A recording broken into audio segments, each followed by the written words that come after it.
Raw crew, we're back. Welcome again to the It's Not Fake fan cast. Again, we are a fan cast. We're not a podcast. Podcast is for journalists. We're not journalists. We're not insiders. We're not wrestlers. We're not bookers. We're not agents. We're not producers. We don't own shit. We don't know any wrestlers. We don't care to know any wrestlers. We are fans. We've spent our money. We spent our time. We spent our effort for decades on something that we love, and now we're spending our time with you, the fans. Before we get into the show, I just want to give a quick shout out to the family of Earl Simmons, aka DMX. Raw crew sends our prayers and condolences to his family, especially his kids.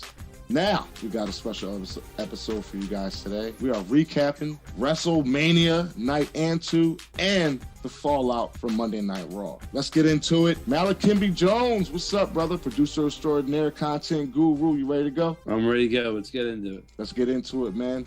Naj, my cousin, Darkness, what's up, baby? Let's go.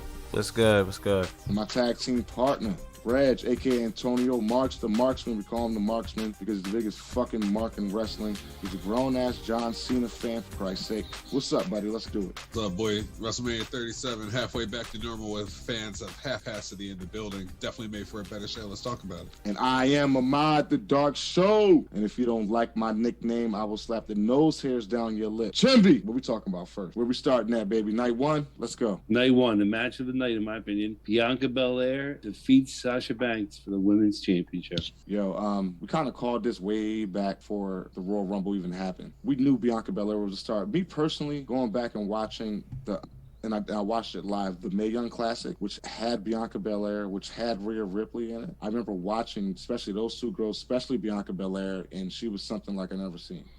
And I was like, if they don't sign her, they're crazy. And they did sign her, and they put her in the right spot. They took their time. They built her. And I think she was very green when I saw her at the Mae Young Classic.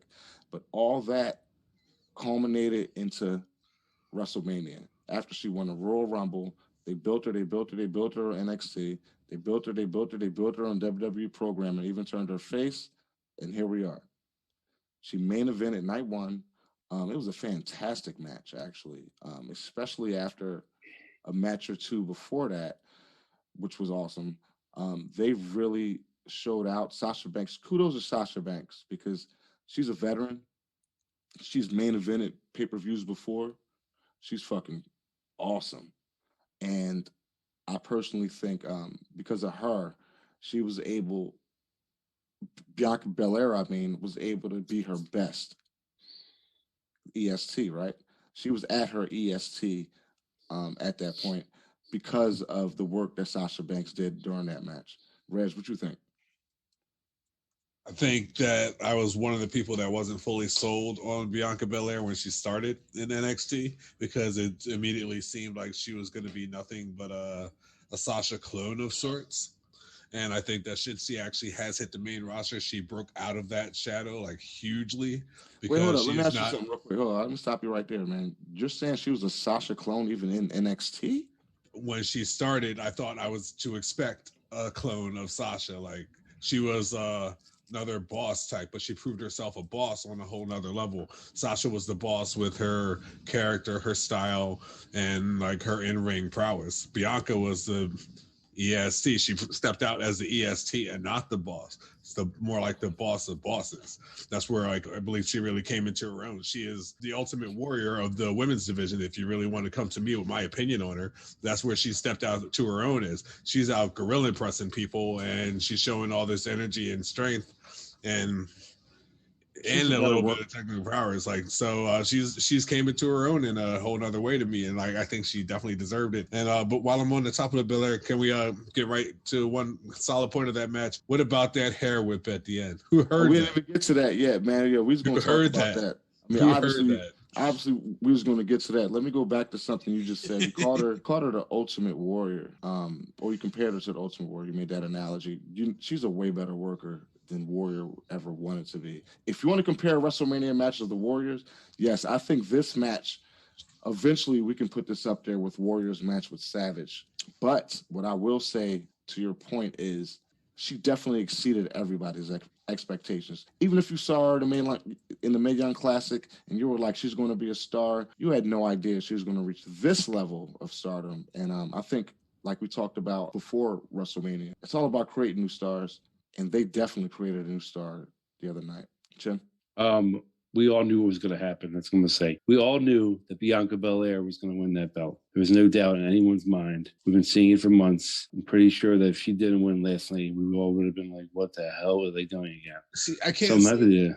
I can't say that. I don't mean to cut you off, but I can't say that like we all saw this coming because I also remember last year when Rhea Ripley was tearing the storm through everything and she brought the title in to lose it to Charlotte at WrestleMania, like being one of their hottest commodities. Congrats to her this year. Like, quick question, Reggie. Let me ask you a question to that point. Was Rhea Ripley as ready last year as Bianca Belair was this year?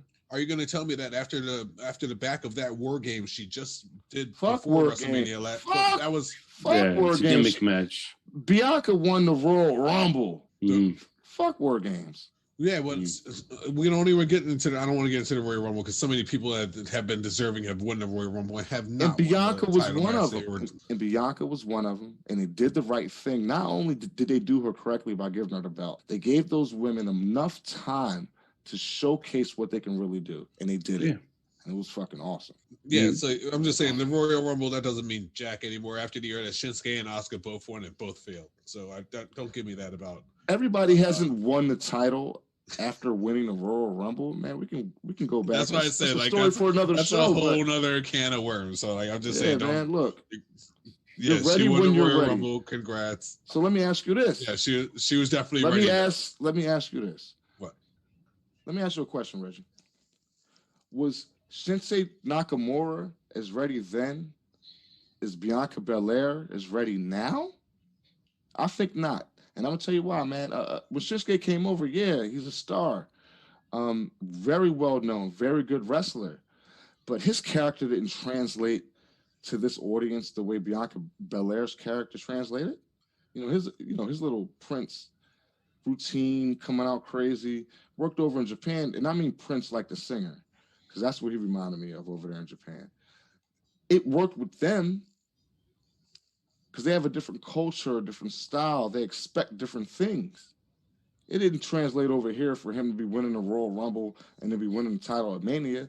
Not like how Bianca Belair took the female division by storm in NXT, in the Mae Young Classic, and now on WWE main roster programming. The time is now, and they did the right thing with the right person. I'll admit that she put on like good matches back then, but she never carried a strap before. This is her first strap. So what? So like, if she wasn't good enough back then, like what makes her good enough like right now? Here you go again. There is no women's mid-card title, my nigga. That's what the tag team. Sorry, right? There's no build. There's like that step is always going to be missed. The step we're used to in WWE main roster programming, wrestling, and all that. How you go from the U.S. title or the Intercontinental title or the Money in the Bank to the world title, how they build you and build you and build you. Well, guess what? There is no step for that in the women's division. You're either the shit or you're not. You're either the shit, you're in a tag team, or you ain't shit. And Bianca Belair is the shit. She didn't need a mid-card title. Even if they had one, why would you give it to her, bro? You get that to your girl, Shayna Baszler, looking like a bulldog. Go ahead. Talk your shit. You can't argue that. They could have gave her the woman's Money in the Bank and let her step up that way after. Why? Why wait? Strike while the iron is hot. Let someone else win. Either call somebody else up or add a new opponent. I'm not Captain Hindsight. I'm not here to change anything. I'm just telling you what I thought. I gave you my point of view on it. I thought that, if you really want to say, is she ready? She got there damn quick. But she was ready in NXT. She when they called her up, she was ready. As far as talent wise and physicality. You know what I'm saying? She had to kind of adapt herself to the audience, and the audience had to adapt themselves to her, especially the people who don't watch NXT and weren't used to seeing someone with that type of character. Well, yeah. Well, now she's also like, if you notice, she's more into commercials and stuff. So Vince sees her as like a role model figure now. Like she's hitting that kind of note. He definitely wants to strap on her. I think it was more of a business decision. I ain't gonna take nothing away from my sister. That all right. Congratulations, Bianca Belair. Wait, you think putting a belt on Bianca Belair was a business decision? Oh yes, I do. Vince wise. Strictly a business decision. Yeah, like look at the look at the majority right now. The majority of the straps are on the darker color. Man, they could have put that shit on Naomi, but they didn't. No, they didn't. They also could have gave the tags to Naomi and Natalya, but they didn't because you know why? They already got it on the darker color. Shayna Baszler only dark because of spray tan, and Nia Jax is just tan. So I don't think that's it. I think of everybody on the roster, Raw and SmackDown, even Rhea Ripley, Asuka, whoever, Bianca Belair was the hottest female wrestler in the company, and they struck while that iron was hot. Chimby, do you agree with me? You have to agree with me. I agree with you. Striking when the iron was hot. 100%, I agree. Look at her. First of all, she debuted in the main event at Mania. Not many people do that. Then she went over and won the championship. Thirdly, they've been pushing her before the Royal Rumble. They've been pushing her. Like she ain't really lose to anybody. She just kept going and going and going. Bailey really helped her out to get better. She didn't really have to get better much. Like she knows how. She is. When we all talk about wrestlers, she is it. She's in the ring good. She's a good gimmick, and she's good on the mic.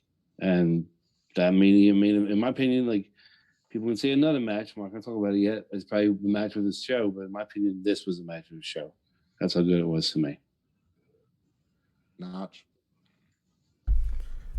All I gotta say on the matter is, it was a well-deserved win for Belair. One thing, the biggest takeaway for me was, I didn't think Michael Cole was going to say it, but he said this is the first time 2 black women are headlining WrestleMania in for a championship title. That match was a big deal. And you know what? I missed, because I was watching on Zoom with a bunch of assholes. I missed that. And because I missed that, I didn't think about that. I just was thinking about watching, a good quality match with 2 women who deserve that spot. But now that you say that, I mean, now it's even more important. Now I love that match even more. I mean, I hate to be racially biased or whatever, call it what you will, but not only did they deserve it, but that was a first, and that was awesome. You know what I'm saying? Like, a lot of people talk about how Vince and WWE and wrestling in general has a lot of race problems. Well, I mean, the past is the past, and things can be fixed and changed. And even with this had nothing to do with race on its surface. It had to do with 2 people who deserved that spot.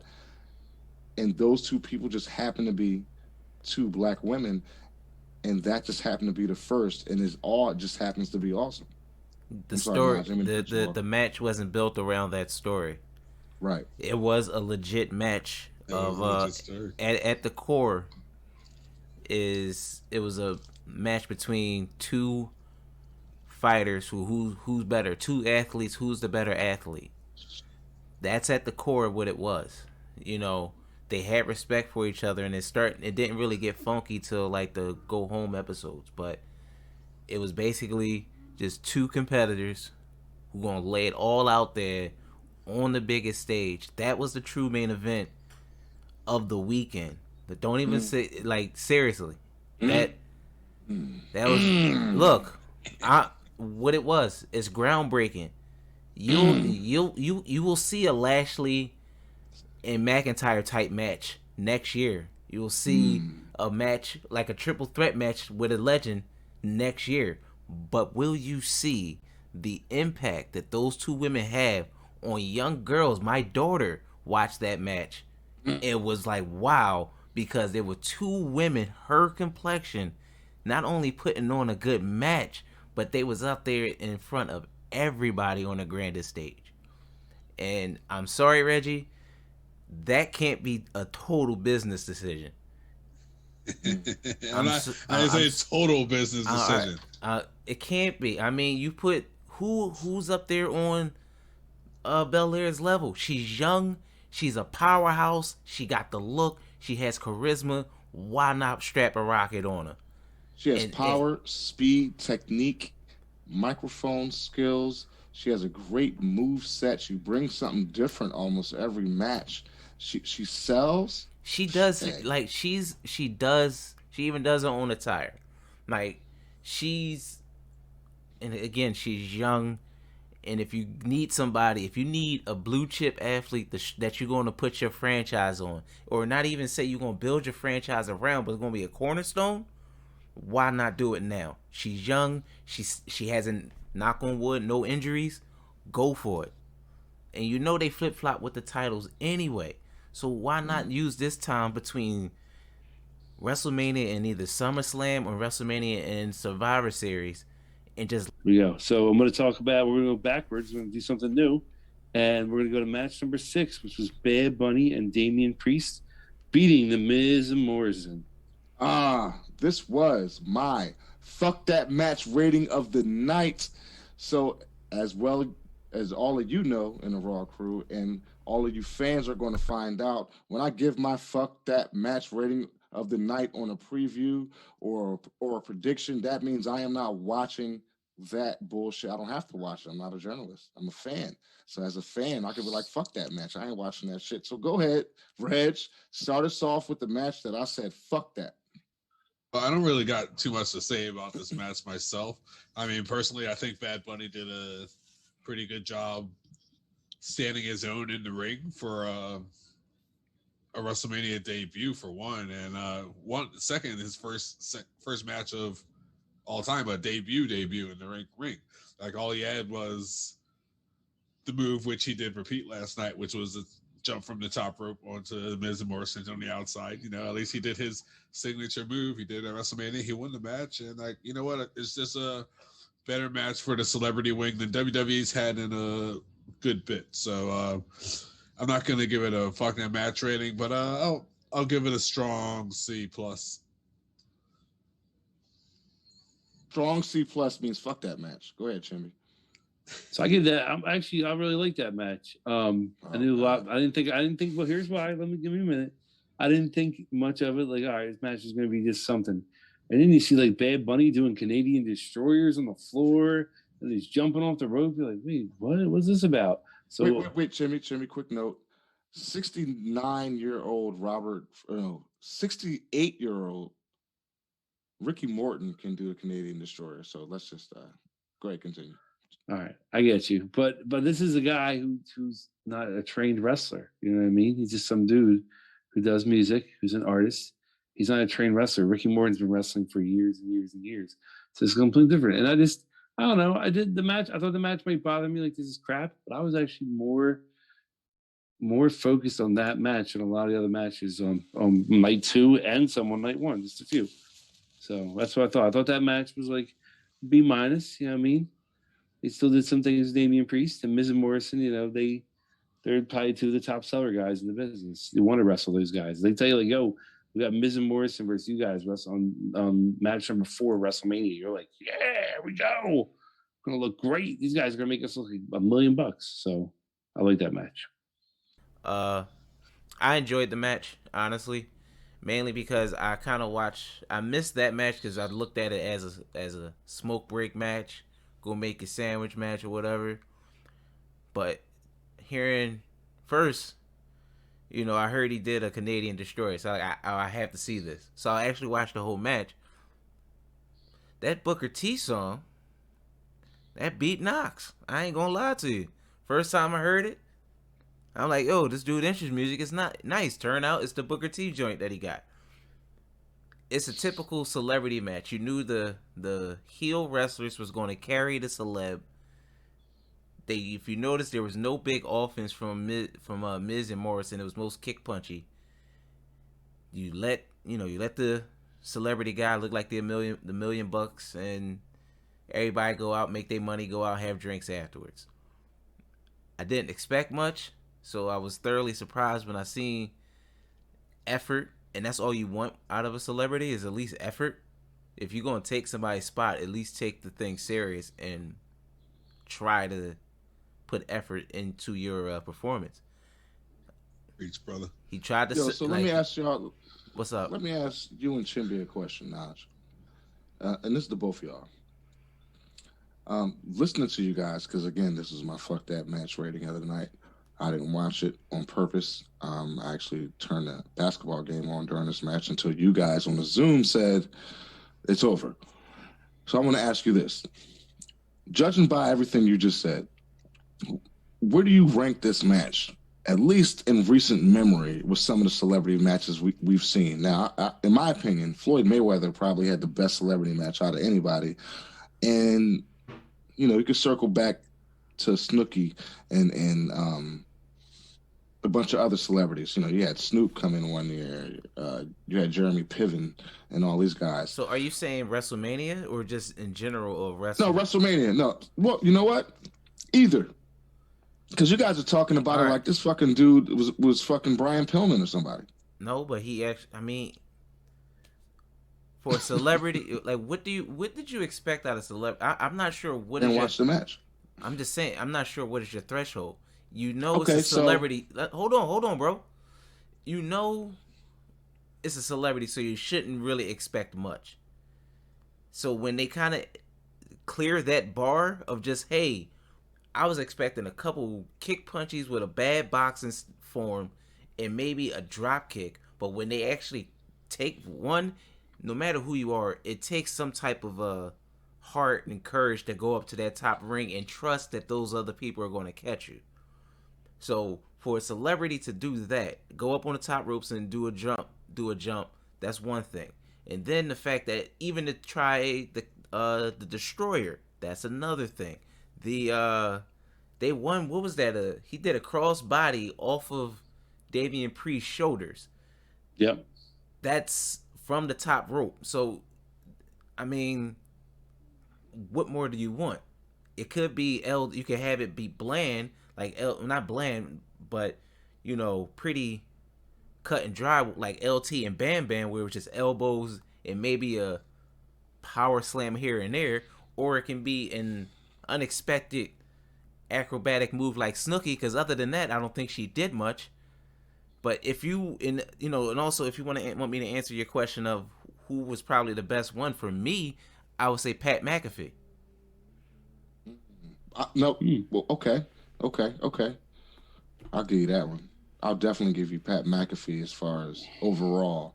As far as WrestleMania, I thought Floyd Mayweather put on probably the best match a celebrity possibly could have. See, that But happened like I when I said, wasn't watching wrestling. okay, I so wasn't watching wrestling I at that was. time, and I'm definitely not a Floyd Mayweather guy. So so there's kind of like there was no incentive for me to watch it. We should go back and watch that match. I'll I don't know check it out. It's on the if you've list, watched it. You but should watch that. But to my point is, sometimes I think of celebrity matches, and I know they can be good or they can be creative. My issue is, and it's not about them taking a spot. Contrary to popular belief, a lot of people get pissed that a celebrities take a spot from a hardworking wrestler. There's always been celebrities since WrestleMania 1. I don't have a problem with including a celebrity. What I have a problem with is the perception of wrestling being easy. We all know it's not easy. We all know it's incredibly taxing. These guys die younger than any other athlete known to man. They're injured more than anybody. They work injured more than anybody. They work more than any other athlete. This is year round. So when I see someone like Bad Bunny, and I didn't, I'm not a fan of his. I don't listen to that type of music. But when I see somebody like Bad Bunny or Snooki or Jeremy Piven or Snoop Dogg or any of those guys who are not athletes, it exposes the business too much for me. You know what I'm saying? Because it makes it seem like, okay, we can get anybody ready for a WrestleMania match for 5 to 7 minutes and make it look good. Guys have worked their whole lives to be great wrestlers. So I can't be like watching a celebrity match knowing this person isn't a wrestler, knowing this person hasn't had the passion, the ambition, and the hard work put into the sport like 90% of these other guys have. It makes me feel like you're exposing the business by doing a copy and paste. Hold. Almost. I'm sorry, but I mean, I'm not To sure. make it look easy. How can somebody say they had passion? You don't. They don't have the passion just because they didn't become a professional wrestler. No, Doesn't I'm mean saying they didn't watch wrestling as kids and so they're the same living their level of dream. passion, the same level of passion that it takes to work from wrestling in front of 2 people to wrestling in front of 25,002 people. You know what I'm saying? The type of passion that these people have put in to make this that their lives, where I, literally they've lived and died for this, and to get a Bad Bunny or a Snooki ready for one match at WrestleMania just to make her look good, I think they give off the wrong connotation of it being easy. I mean, I think honestly, with that thinking, you are kind of in the past. I don't think anybody now has a I was too in the much past. because I don't think anybody that was means you still have that veil of kayfabe where people think it's not that easy. People understand. Listen. Hear me out. Hear me. Listen. Whatever you want to say. Whatever you want to say. Everybody knows you have to put the work in. Even nobody thinks Bad Bunny walked off the street and just did a match. Nobody. I don't even think Good Morning America, whoever's covering it, thinks he walked in off the street. So you can't question saying that they put in a lot of work just to make him look good. He put that work in too. I'm sure he has the bruises. He had to run. He had to run the ropes. You lost me at old school and kayfabe. All right, whatever. I'll cut that out. If you don't, if you ignore it, we don't have to have it in there. I don't want you to cut it out because I'm going to touch on it right now. Past, present, and future pro wrestling is nothing without kayfabe. Continue. Nothing. We're here because of kayfabe. We're all here because somebody scripted this shit to be that good. And I'm just saying. I retract my whole statement. No, don't. I really do because this is because you're gonna edit it all out. No, we have to let the audience know. I am. No, we have to let the audience know how important kayfabe is, though. How important it is to work in that between those boundaries. You know what I'm saying? Like, most wrestlers have to work off of somebody else's ideas until you get to a point where you can call your own shot. They have to work within kayfabe. They can be as athletic as they want, but if they can't do kayfabe, you will not make a week in this business. Fuck that. So Reggie, what I'm saying is, again, I agree with the celebrity thing. I think it's necessary to add outside elements because you do want to touch casual fans. You do want to bring in new fans. And I'm cool with that because I'm sure a lot of Bad Bunny fans didn't watch wrestling and they watched WrestleMania for Bad Bunny. I'm cool with that. The flip side... Only because it was easier to watch on Peacock. The flip side of that for me is just the fact that they make these people look like great wrestlers, and sometimes the wrestlers give too much physically in the ring to these guys. And I think it hurts the product when someone else who doesn't watch wrestling the way we do comes in, hasn't watched a match in 5 years, 10 years, and they watch this match because they're a Bad Bunny fan, and they think Bad Bunny can be a world champion. It goes back to David Arquette. It's just overall, from a physical standpoint, bad for the business. But we can move on. I hear what you're saying, but at the same time, the wrestlers are carrying them. Like, there are sometimes they're over pushed with the celebrity angle. Like, for God's sakes, man, I watched Jon Stewart come in and hit John Cena with a damn steel chair, and he acted like it hurt. You know, goddamn well, the bigger dudes have hit John Cena with a chair, and he's taking that joint like a Megazord walking through a city. Reggie, so, can you make one analogy without mentioning John Cena? One time. I'm just saying, like, leave Antonio alone. Let me go. I'm like, I'm backing your point here. You're gonna shut me down? Yeah, like this Larry did like a little too much. When it comes to John Cena doesn't have to be a part of everything that you analogize. He doesn't. He doesn't have to be a part of that, but he's already a part of every analogy that you just happen to call me out on. No, you keep mentioning the nigga. I guess it's gonna be a running gag. Anyway, I'll support both points, but it was a better match for the celebrity wing than fucking Snooki. Drop the mic. Next subject, Chibi, please. All right, so my donkey match of the night is next, and that's Braun Strowman fighting Shane McMahon in the cage. I didn't care about that match at all. Go ahead. I guess I'll start this one off. I guess Shane McMahon is trying to be some new sort of Undertaker taking that match at WrestleMania because they don't really have a spot to fill that match every year because he's the only one. That's all I really see him doing. Ever since he wrestled the Undertaker, he's been there every year, and the Undertaker hasn't. So I think he's just a spot filler. He's a spot monkey, and they're just going to use him for the next couple years until WrestleMania really has a main attraction of its own outside the championship matches, which are expected. So he's to be expected until they find something else to better. I got nothing else to say about the match. I thought the match was actually a complete waste of a spot. Uh, uh, yeah, it's a typical Shane WrestleMania match. He's gonna fly off or something high and then hit the ground. I honestly didn't buy too much into it, so it was a match. Yeah, the way I feel about this match, kind of just took a spot from somebody on the card. There's a million people on the card that are waiting just to have that WrestleMania spot. Like Reg, you said, like, oh, is that spot filler? It's like, well, why does there have to be a spot filler? It can always be something new they do, somebody new they add, this and that. Instead, you have Shane McMahon fight Braun Strowman in a match that I think I made like nachos during the pay-per-view at that point. I was like, yeah, I do not care about this. I do not care about this match. And it's sad because Braun Strowman, he could be something, but like the way they book him is they just don't know how to book him. They try to book him like everybody else. So therefore, this match, that's what I think about it. So that's a great point what Chambi just made because I feel the same way. You take a spot from a hard-working wrestler, and when I turn on WrestleMania and I see a match like that, I think of guys like Mustafa Ali. I think of guys like Ricochet. I think of Mustafa Ali got on Talking Smack or Smack Talk or Raw Talk or whatever that was, and basically had a shorter version of the pipe bomb.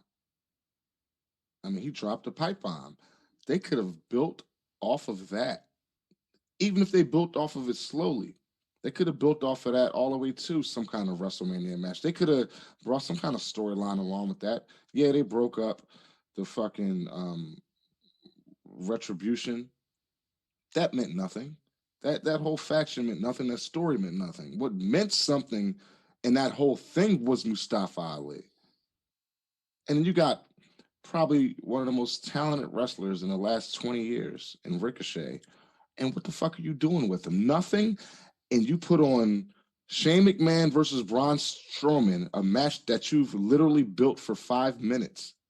Expect people to care about it? I don't care what they did during the match. Because honestly, it wasn't that bad.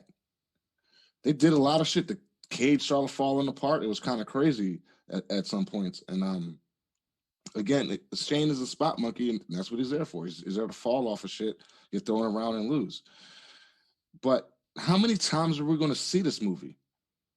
It's just Shane getting beat up again at WrestleMania, falling off something with a stupid ass baseball jersey, doing a stupid ass footwork dance, which is a fucking mockery to boxing, first of all, because he looks like a fucking idiot. Shane can't fight. I'll fuck Shane up. Shane can't fight. So don't try to tell me that you're good enough with your 50-year-old ass to get out here and steal a WrestleMania spot. You don't need that. You're not a celebrity that's going to bring viewers. There's no casual fan tuning in to watch Shane McMahon. There's no reason for him to be on the show other than the fact that he's the boss's fucking first baby. That's it. Fuck him. And fuck that match. That's number 2 right there. The second fuck that match. The If night, it did except, make number one, except, it made number two to you, but I think that was number one to me. well, we all watched it though. See, a real fuck that match rating means I ain't watching that shit. But I did watch this match. But it goes back to what Chimpy says. You're taking a spot from somebody, especially when you got a heater like Mustafa Ali. You could have built him a storyline 3 weeks ago and had a fucking match. Yeah, only thing I watched during that match was the pizza go down my throat. So I mean, again, I understand what you guys are saying, and I agree with a lot of what you guys said about that. So we can move on. What's next, Chen? All right, moving on. We got AJ Styles and Omos versus the New Day. Ooh, Taco Fall. So Taco Fall almost came out, and if the audience doesn't know who Taco Fall is, Google him right now. I thought we were going to see less from him than what we did, but I still wasn't that impressed. And the fact that they dressed him up like the Undertaker was kind of weird, especially like you're gonna put him in all black, and he already black as shit. He looked like a shadow. So I wasn't quite agreeing with the whole outfit, the way he looked, kind of. At first, when he walked out with the trench coat and all that, I thought he was going for the Mr. Hughes look, kind of wrestle in like a suit type of thing. But then he took it off and he looked like the Black Undertaker. So I was like, yo, what's going on here with the Black Kane situation? But it was predictable. You don't debut a guy, you don't book him as a monster for months and have him job at WrestleMania. If you're gonna make somebody a WrestleMania debut, you said it earlier. He made his debut and won a title. You can't job him at that point because you drop him right then and there to the New Day. Where does he go from here? Right? So I understand why he won. I don't quite understand still the dichotomy between why he's with AJ Styles. But after watching that match, AJ Styles carried the fuck out of that match. So you put him with somebody who can carry a match like that. I understand that. You give him the tag team titles, you give him some credibility, you book him as a monster. I understand that. But that man is greener than grass. So we'll have to see where it goes, Reg. He had I'll give him his due on his WrestleMania debut. I can't really say anything. Like you actually made a good point for him actually winning a title at his WrestleMania debut. I just don't think we've never really seen anything of what he can really do.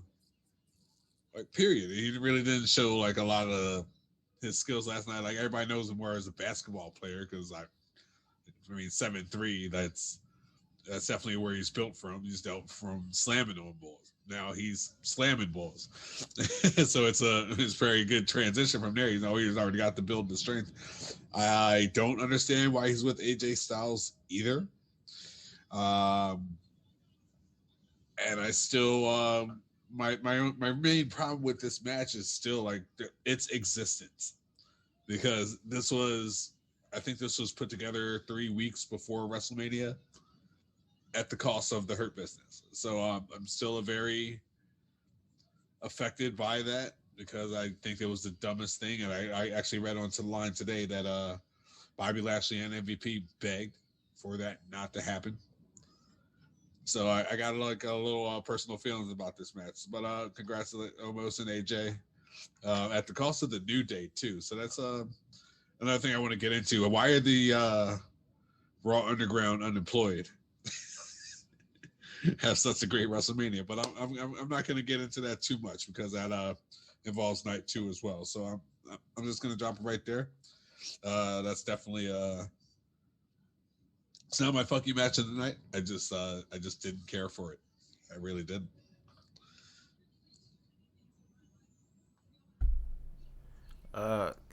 We on? All right. I think that for me the match was a showcase and basically good booking. You wanted to get him over as a monster. So you got 3 of the best workers. You got 3 sure hands.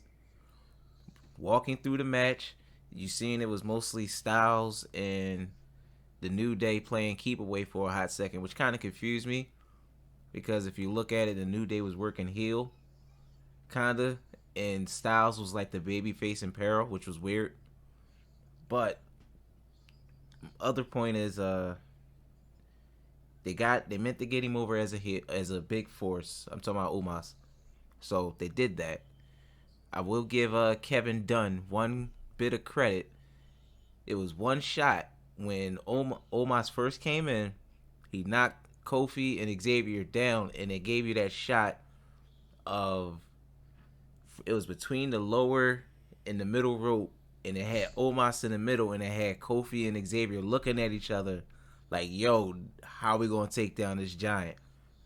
Again, good booking. I think that was the point of that match, and they succeeded in that. Other than that, it was just try to showcase to get him over. It was a vehicle to get Omos over, and I Real quick, think it Chimby, succeeded in that. I want to touch on something that Nash just said real quick. He said good booking. And I agree with most of what you said. What I do want to talk about is they had to protect Omos so much. They had to disguise and hide him so much that AJ had to work a heel tag team match where he got beat up and beat up and beat up by the other team, where they kept him in the ring. They tried to cut the ring off. And to that point, how green almost was when AJ was trying to tag him and he was standing there just with his arm out. This is the longest motherfucker in wrestling history. He could have leaned over 2 inches and he could have grabbed both of them with his fucking pinky fingers. Oh, come here. So In order for you to, that was an you example. can't say that. Hold on. That was an example though of how green he is and how much they had to hide him during the match. That's why AJ had to work that style, and the New Day had to counterbalance that with what they did. Go ahead, Chimby. If we look at WrestleMania history, some of the best tag teams win belts at WrestleMania. WrestleMania is about pushing that younger talent, getting them over and getting tag teams up there. Look at Bret Hart. Look at the Nasty Boys. Look at the Hardy Boys, and now look at Omos and AJ. Now I think that the match, AJ Styles is in the ring for a little bit, but that's how you push a new person that's a giant. You wait for him to come in at the end and then just destroy everyone, win the belts, and leave.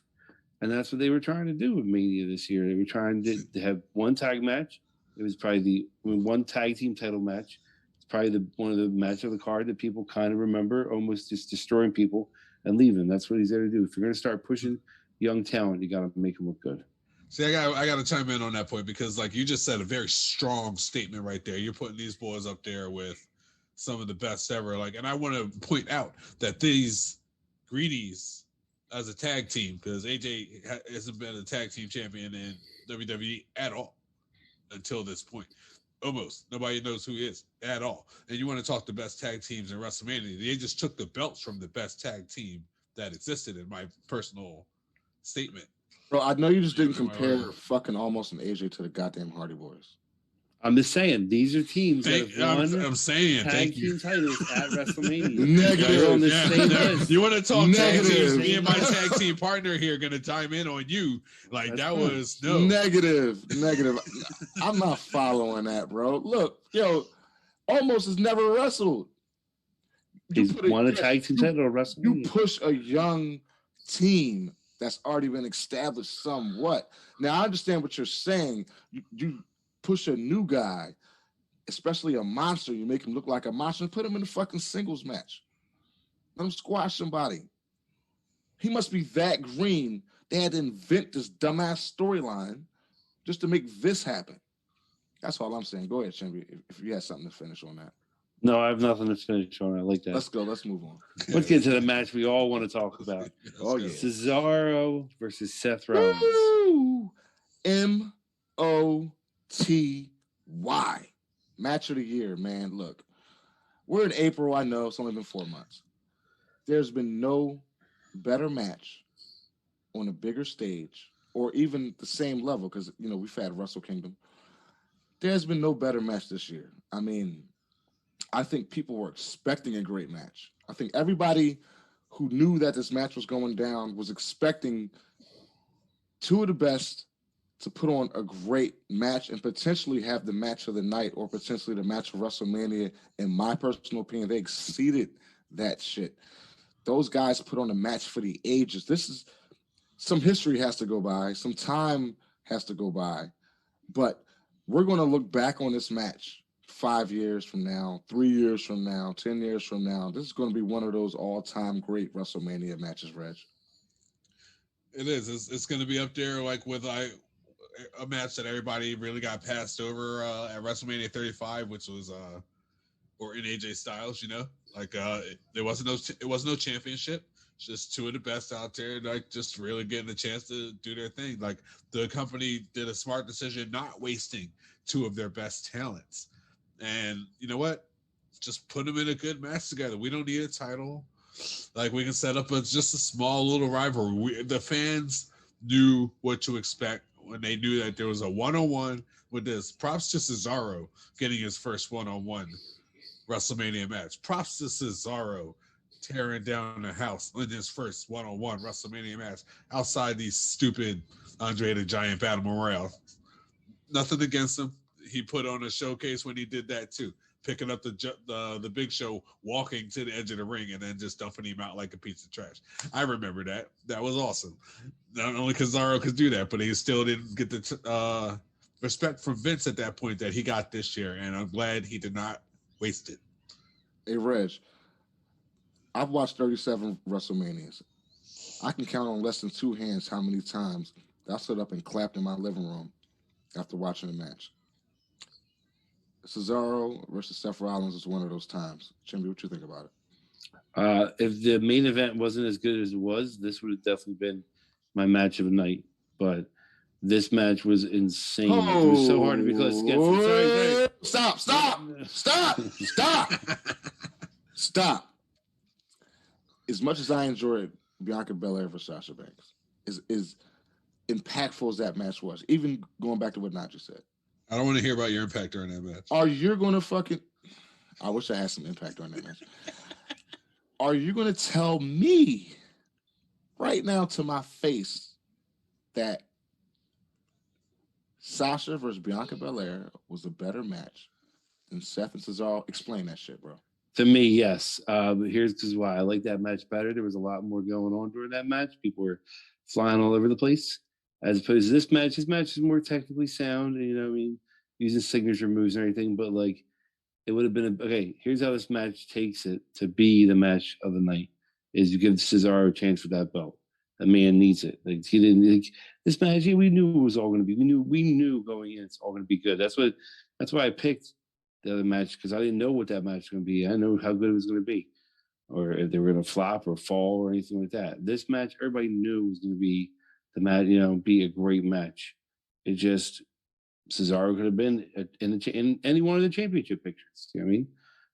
Main event. It just shows it. We've known this for how long now? That's what I gotta say about that. You know what I mean? Like, no. It doesn't make sense.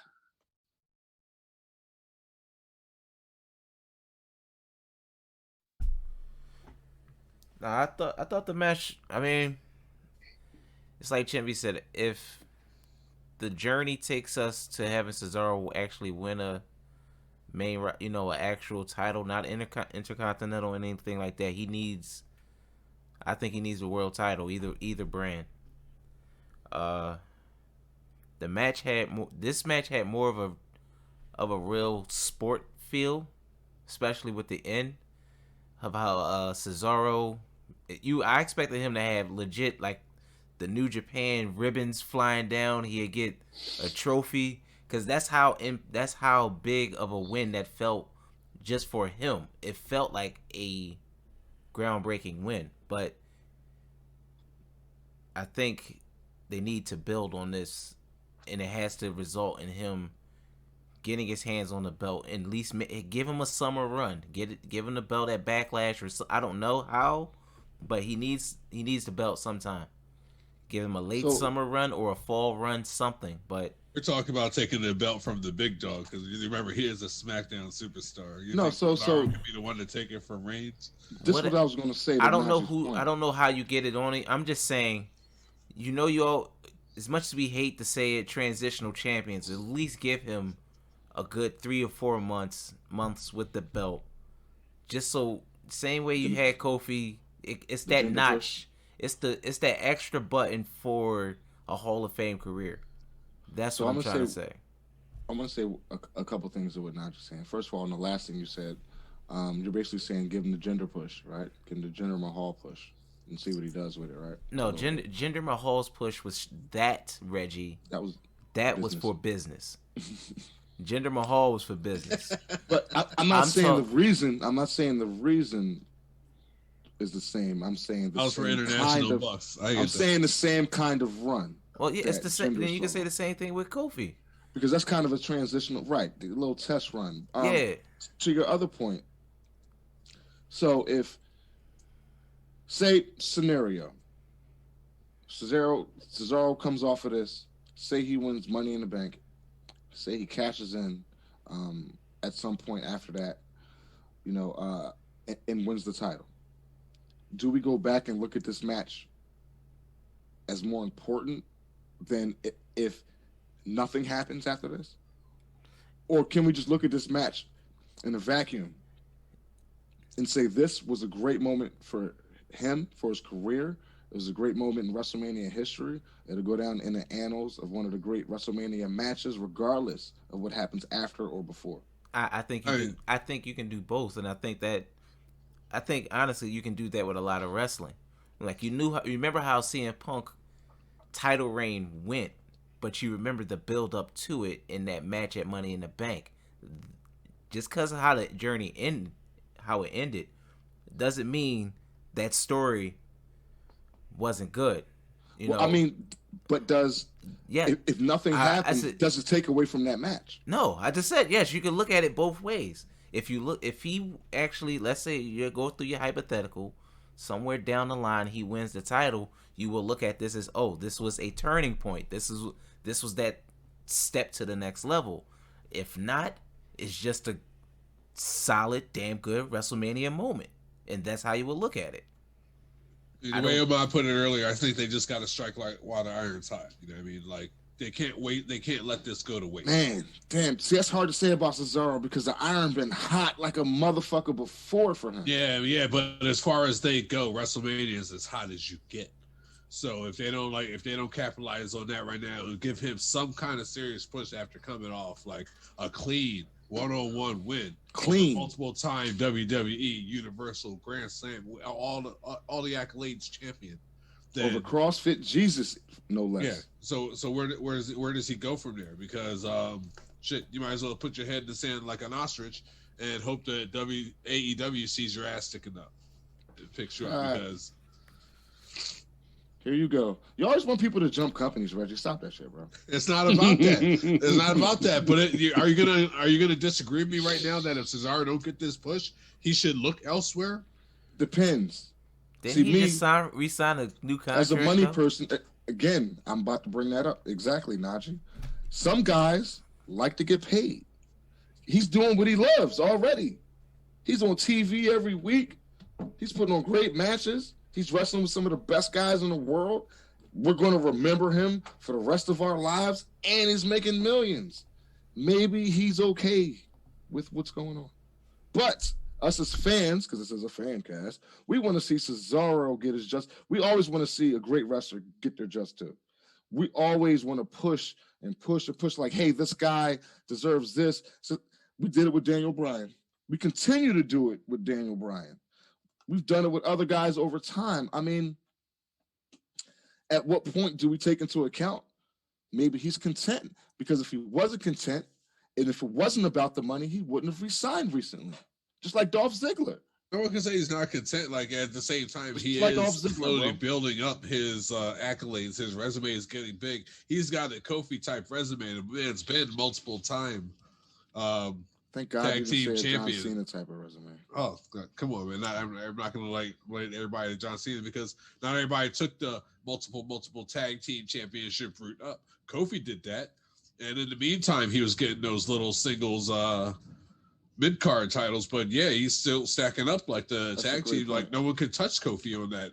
That's actually Cesaro got up the exact same way with the bar. When him and Sheamus got together, it like really did change his career, like because he was getting exposure, getting those matches, but he was doing it along somebody else that they didn't have a single spot for. They didn't have a championship run for. But this is how we keep this bull money in his pockets, him on the camera, and out of the other companies the way. And now maybe they got a little room for him. Who knows? Plus, he'll be great to take up a lot of these NXT bulls on their way up because that's what Cesaro was doing in the first place. So that's a great analogy what you said, comparing him to Kofi Kingston, because Kofi Kingston, what did he do? He won every mid-card title multiple times. Cesaro won some mid-card titles a few times. Kofi definitely won a bunch of tag team titles and was a huge part of the tag team division now for almost a decade and a half. He's been tag team champions with multiple people, mostly the New Day, and including CM Punk though. And he got his shot, but he got a shot, and it worked. Now his was organic, but they still gave him a shot at Mania. He won his title.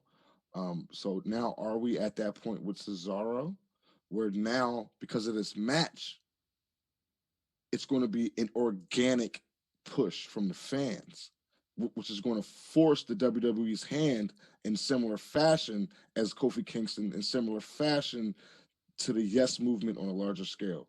Is what you're seeing with Cesaro, Champion? I remember. Yes, absolutely. It should go that way. If it doesn't go that way, there's gonna have another mess up with their hands. I mean, so it's got to go that way. If it doesn't go if you don't take this guy who had a 5-star classic match at WrestleMania, where it was match number 3 of night 1, and then do nothing with him. If they do, that's when you got to worry about things like Reggie said, where it's like, oh, I'm gonna go to another company. That's when they do got to worry about stuff like that. So I would definitely start riding the wave of Cesaro, like they have been, to put him up against Seth Rollins and see where he goes from there. I like how you said the wave of Cesaro. One question: what happened to the Cesaro section? Because that shit was in full effect a couple years ago, and that's when he was getting his biggest push. It might as well have been Rusev Day. Like, how you got this bull at his hypest and don't use him again? So that's why I said this is another chance that they should not waste. But again, it's like I said earlier, the iron has been hot with Cesaro before. That's a good point. The Cesaro section, we had the Yes movement, we had Kofi Mania. When is Cesaro gonna get his roses while he's still in his prime? That's the question that comes out of this match for me. He just proved himself against, in my opinion, top 3, top 2, top 5 best wrestler on the planet. One of the best wrestlers of this generation, period. And they put on some Ricky Steamboat, Macho Man Randy Savage, WrestleMania 3 type shit. Where does Cesaro go from here? For no strap. So imagine what he'll do in a championship match. I'm glad that match wasn't for like an Intercontinental title or a U.S. title, because it would have overshadowed it. This match was about, and I'm going to sound like my little cousin, this match was about wrestling. This match had nothing to do with whatever story that they used to build around this shit. All that story stuff that happened before that stopped when that bell rang. They told the story in that match, and the story in that match was the rise of Cesaro, I hope. What else we got, man? It was like a Johnny Gargano match, right? Except he wasn't wearing Little League football pads.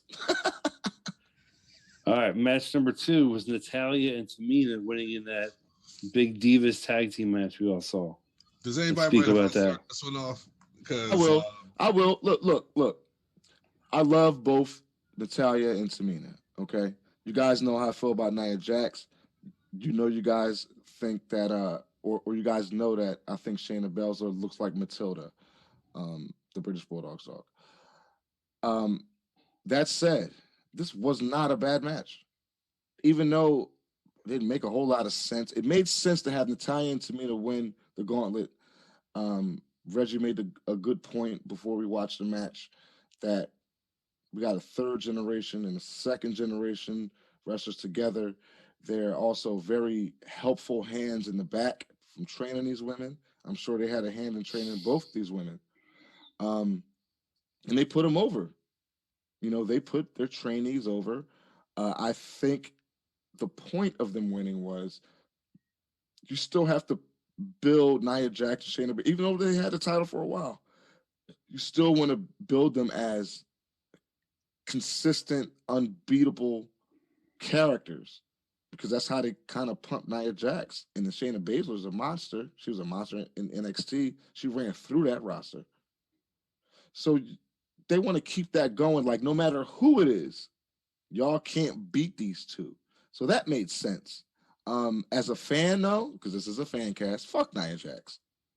You know what I'm saying? Because she shouldn't even be out there, in my opinion. I ain't your most girl. And I will drop that remix soon. It will be on Spotify and iTunes, and you can download it for 99 cents. Why is she still getting spots? Why is she still getting prime spots? She cannot wrestle. She hurts somebody every fifth match. I did the ratio too. Wait till the breakdown. She hurts somebody basically every fifth match on average because there was a string of matches where she hurt somebody in 7 straight. Fucked up her whole average. And you're still giving this woman a prime spot. As a fan, I don't get down with Samoa Ho. But go ahead, Chim. What you got for this? This match is just a filler match for the tag team championships. That's all it was. It was just a filler. I mean, they got to do something with the tag team championships. And right now, I don't see anybody taking the belts from them. They're going to push this Nia Jax, Shayna Baszler team into the ground. They're just beating everybody. There's nobody to beat them yet. But I guess we got to wait until somebody gets moved up or they have an idea for somebody. But right now, it's just a filler match. That's all it is to me. Najee, please don't edit out Samoa Ho. Just let it ride and see what happens. But Naj, go ahead.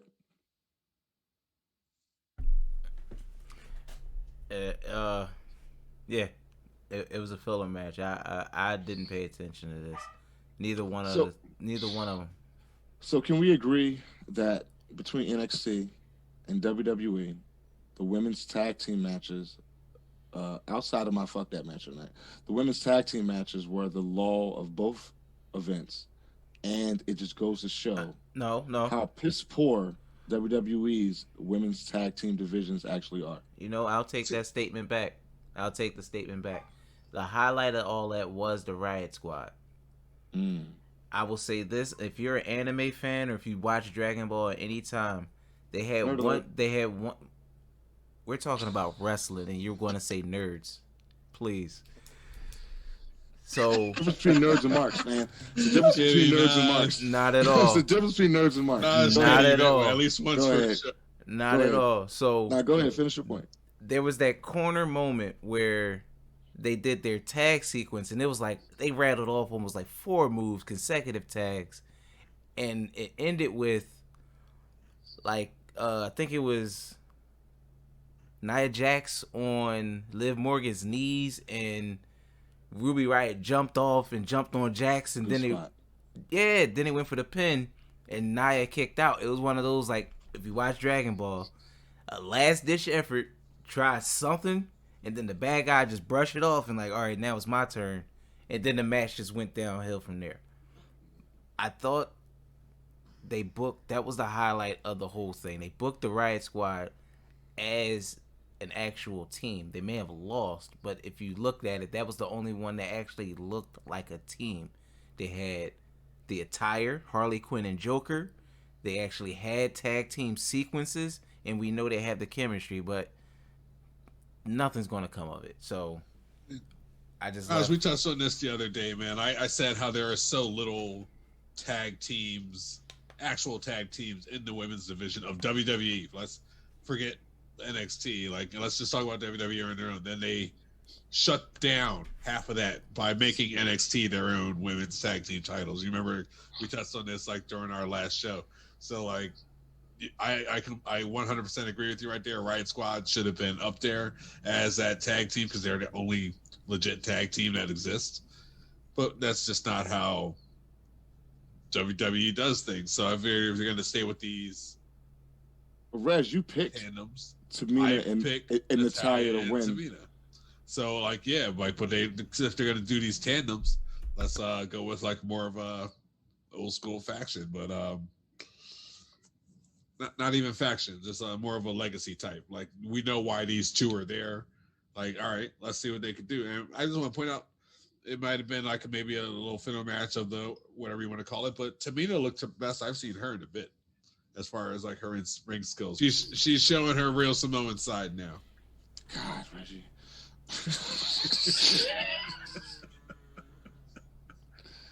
I don't know. Like she has a bad legacy. Like how do I follow up? What's the next match, Jimmy? All right, the next match is the match I know we're all going to love talking about. Bobby Lashley versus Drew McIntyre.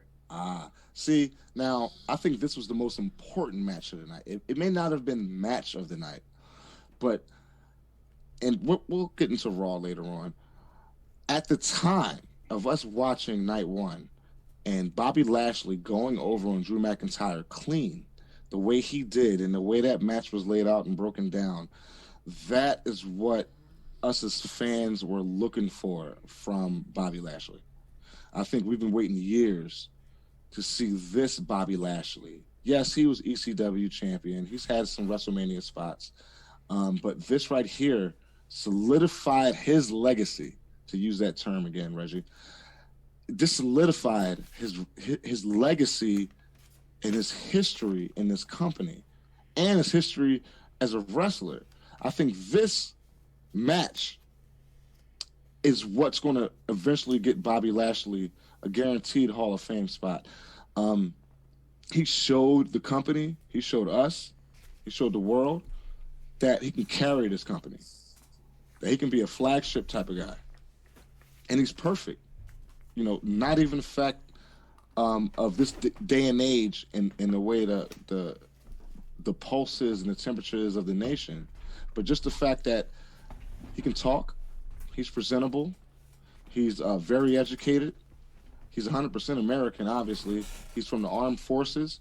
Again, you can put this guy on a talk show. You can put him in front of press, in front of media. He's going to handle himself with dignity, with class. He's going to represent the company as an ambassador.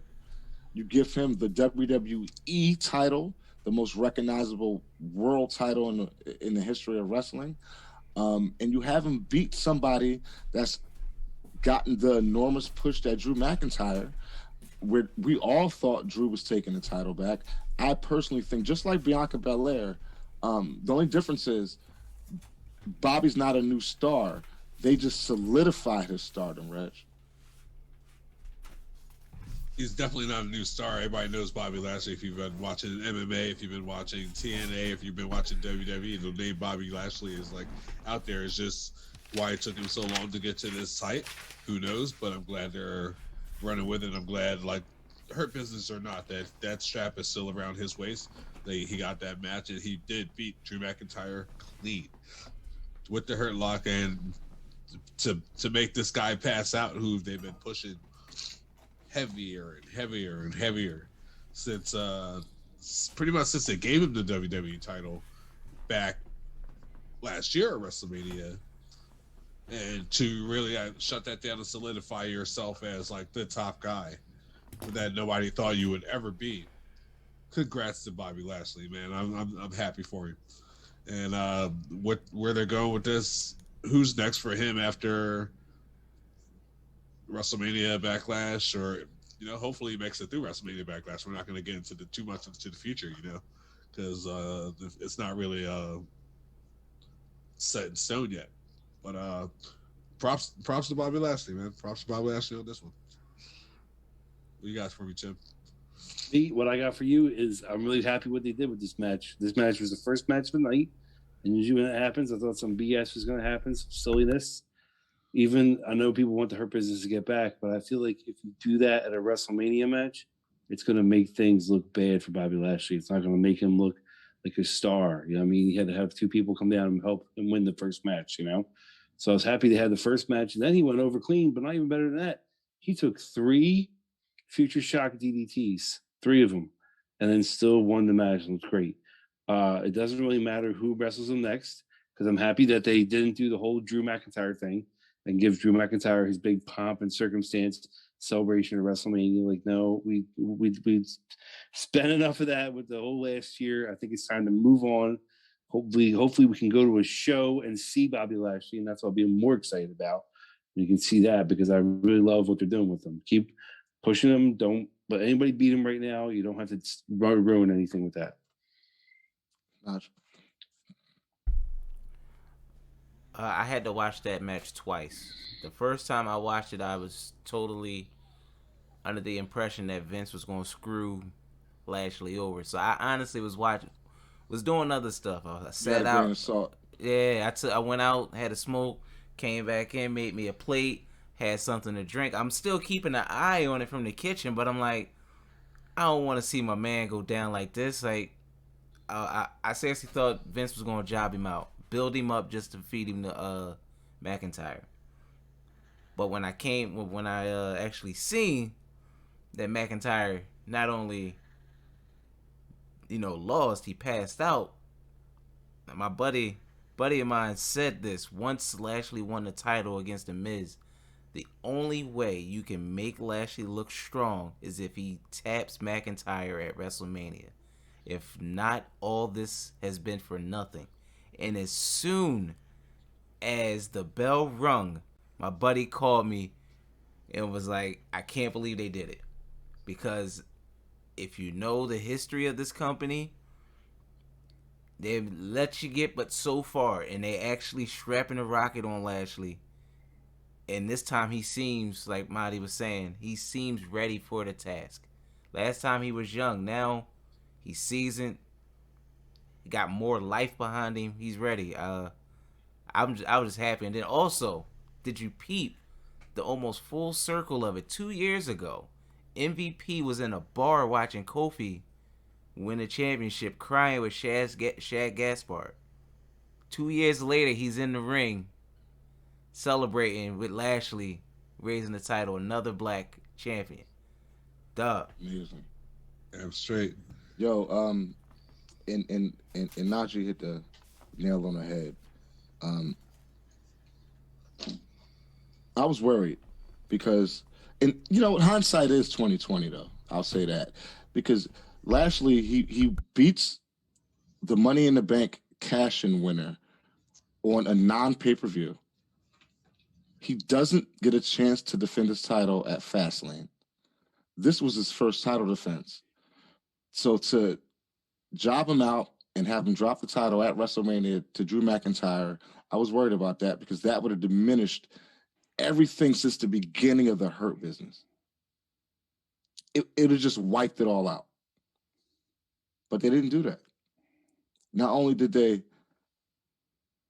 have him successful at his first title defense, not only did he beat Drew McIntyre clean, but in the fashion he beat him in was just as important as the win. It wasn't just like he pinned him after some hardcore move. No, he finished this dude. He finished him. No, he didn't submit. He didn't tap. He was out. He could have pinned him if he wanted to. You know what I mean? That's how you book this guy for a real legacy title run going forward. And I hope they continue it. I hope they don't change their minds because it's looking like Bobby's going to get a nice little title run. And I think he'll have a chance to face the Money in the Bank winner, hopefully. And hopefully he'll beat him, whoever it is. All right, now we're talking about night 2. Match number 1 on night 2 is Randy Orton versus The Fiend. I'm conflicted about this match.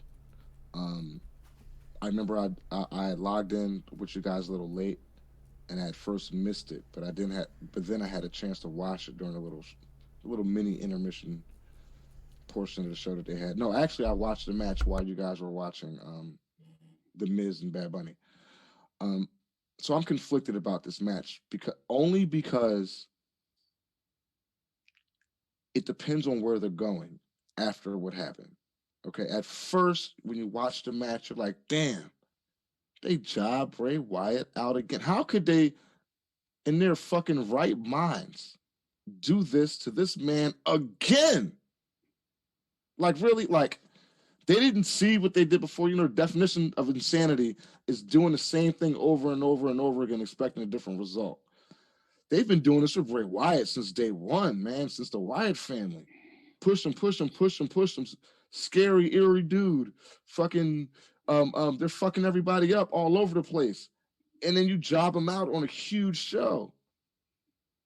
So that's my one side of it. Like, how can you do this? He just came back. You just pumped Alexa Bliss for weeks and weeks and weeks against Randy Orton, and all this wild shit is going on. He comes back, has a different mask. He's the fucking Swamp Thing and all this shit. And then you job him out in a very quick match. But my flip side to that is the story that they told, which was the end of it, was the story.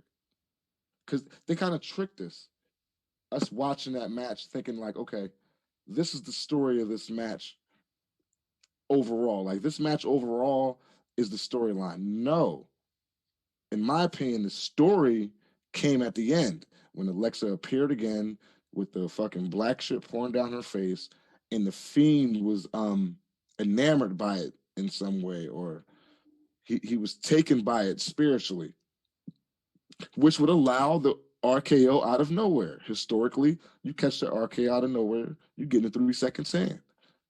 So if that's the case, let's see where it goes now. Now let's see the next chapter in this story, because now I'm thinking this story wasn't about the Fiend and Randy Orton as much. It's about the Fiend and Alexa Bliss, Reggie. Well, you have to hit the nail on the head right there. Like, what else can you say? Alexa Bliss seems to be at the spotlight of all of this, and you can even tell by Randy Orton's reaction last night after he got the pin. He didn't even know what the hell was going on. He couldn't wait to haul ass out of that ring because he wanted nothing to do with what was going on. He was like, wait, you two motherfuckers are going at each other? Oh, thank God. It's about time I'm out. And so it caught everybody off guard. Nobody knew what this new Alexa Bliss was. All this shape warping and costume changing like it's a bad episode of Power Rangers. I don't know what's going on with these two. It's like some demonic cult kind of thing. And now Alexa and the Fiend, what is going to happen between the two of them? I don't know. Like it makes no sense. I have very little input on there because everything I thought was going on, like you said, everybody thought it was about the Fiend and Randy Orton, and it turned out that had nothing to do with anything. So I'm gonna hand this off to Tim. What do you got for me, man? You got any more input that? Yeah, I think that missed last night. Sometimes they place matches on the card at WrestleMania, and it just doesn't work. And I do think this is one of those things. They placed it as the first match of night 2. I think it would have been better down if it was like 4 or 5 and get the crowd. Because think about it, when you come into an event, you get your snacks and everything. Even I've been to WrestleMania, I know you guys have. You get your snacks and everything, you situate your seat, you chill, get ready. They have a few matches to get you into it. I feel like when they did this match, no matter what's going on with the angle, even doing all that weird stuff with Alexa with the stuff dripping down, if they had like match 4 or 5, the crowd would have been much more suited for it and been like interested. By having this match 1, I feel like they kind of devalued a lot of things. They devalued Bray Wyatt's work doing this character. They devalued Randy Orton in a way because now Randy Orton just looks like some dude who, I mean, we've known him do the RKO, but he still has good matches. Now it's just like, I just do the RKO and the match is over. And the only thing they didn't devalue was Alexa Bliss. Alexa Bliss is the person that looks like, looks like the star looking out of this. So that's the only person that looks like they can do something out of this. I just think it was bad placement on the show. Where are they going with this with her, though? You think, not to really compare him to AEW, it seems like she's taking on sort of an Abaddon-ish persona, I don't know, obviously a little bit more satanic. I would call it like she's all deep, dark spiritual.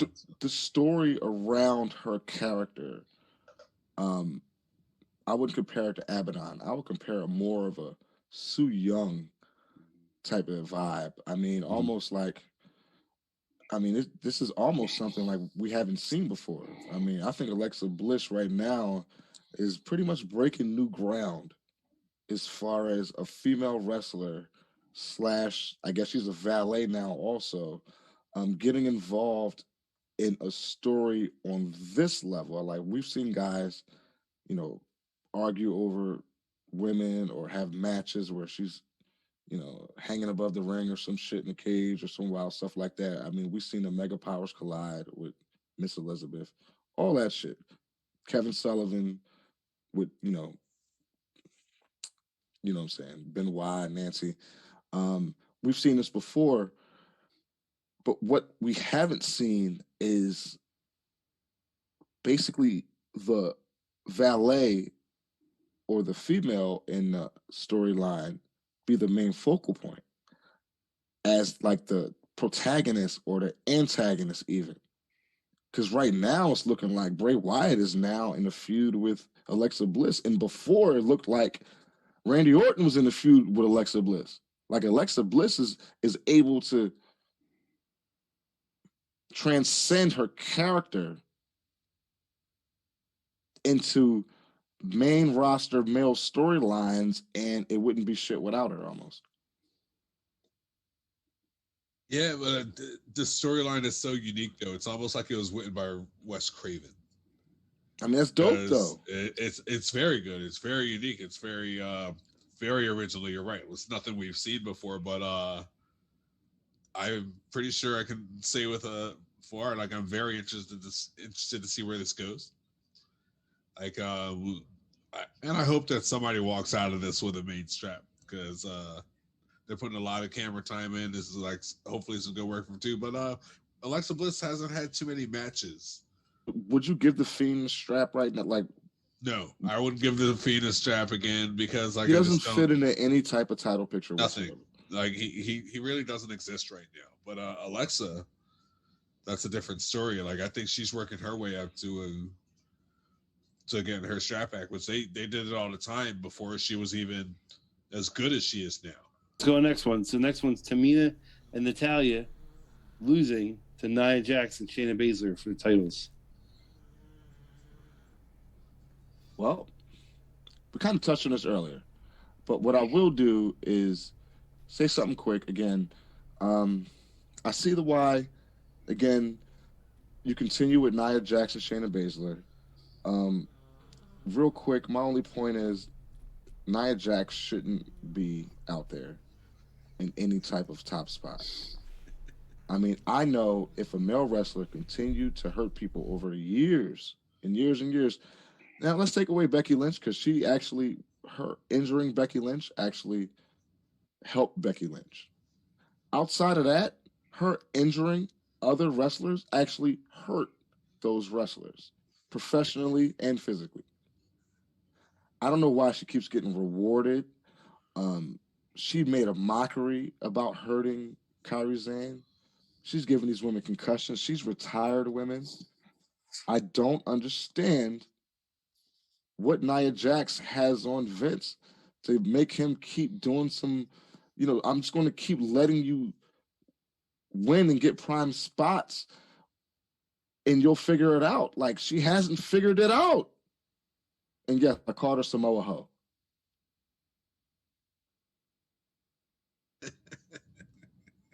Rich. I say what I got to say about this earlier as well, but I will say like I agree with you like on Nia Jax. I will disagree on Shayna Baszler. Like Shayna is that team, and it's funny because she's more capable of hurting people more than Nia Jax, but Nia Jax hurts people more by accident because she really just doesn't have any control over the power of her abilities. I really don't I really hope she doesn't hurt these women on purpose, but she is damaging the product. It is dangerous to keep her out there. And I really feel like Natalia and Tamina were owed some sort of, I don't know, dues. They more than pay their dues. They still pay others dues. So I think they should have won that match just on a gesture or olive branch from Vince saying thank you for all your hard work, even if you want to put you on the camera all the time because you're not the prettiest women, but you are the best wrestlers that we got. And yeah, I kind of leave it at there. That's all that match really was. Otherwise, it was just to fill another spot.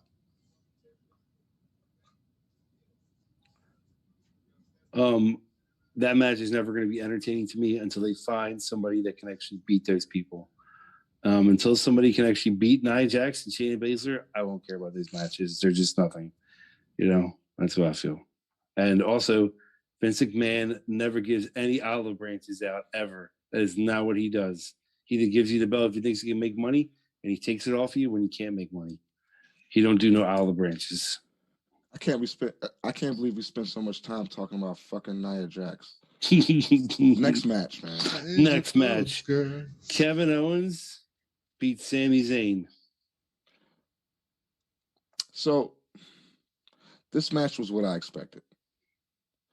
I expected those guys not to get enough time to do what they really wanted to do, but I also expected them to make the most of it.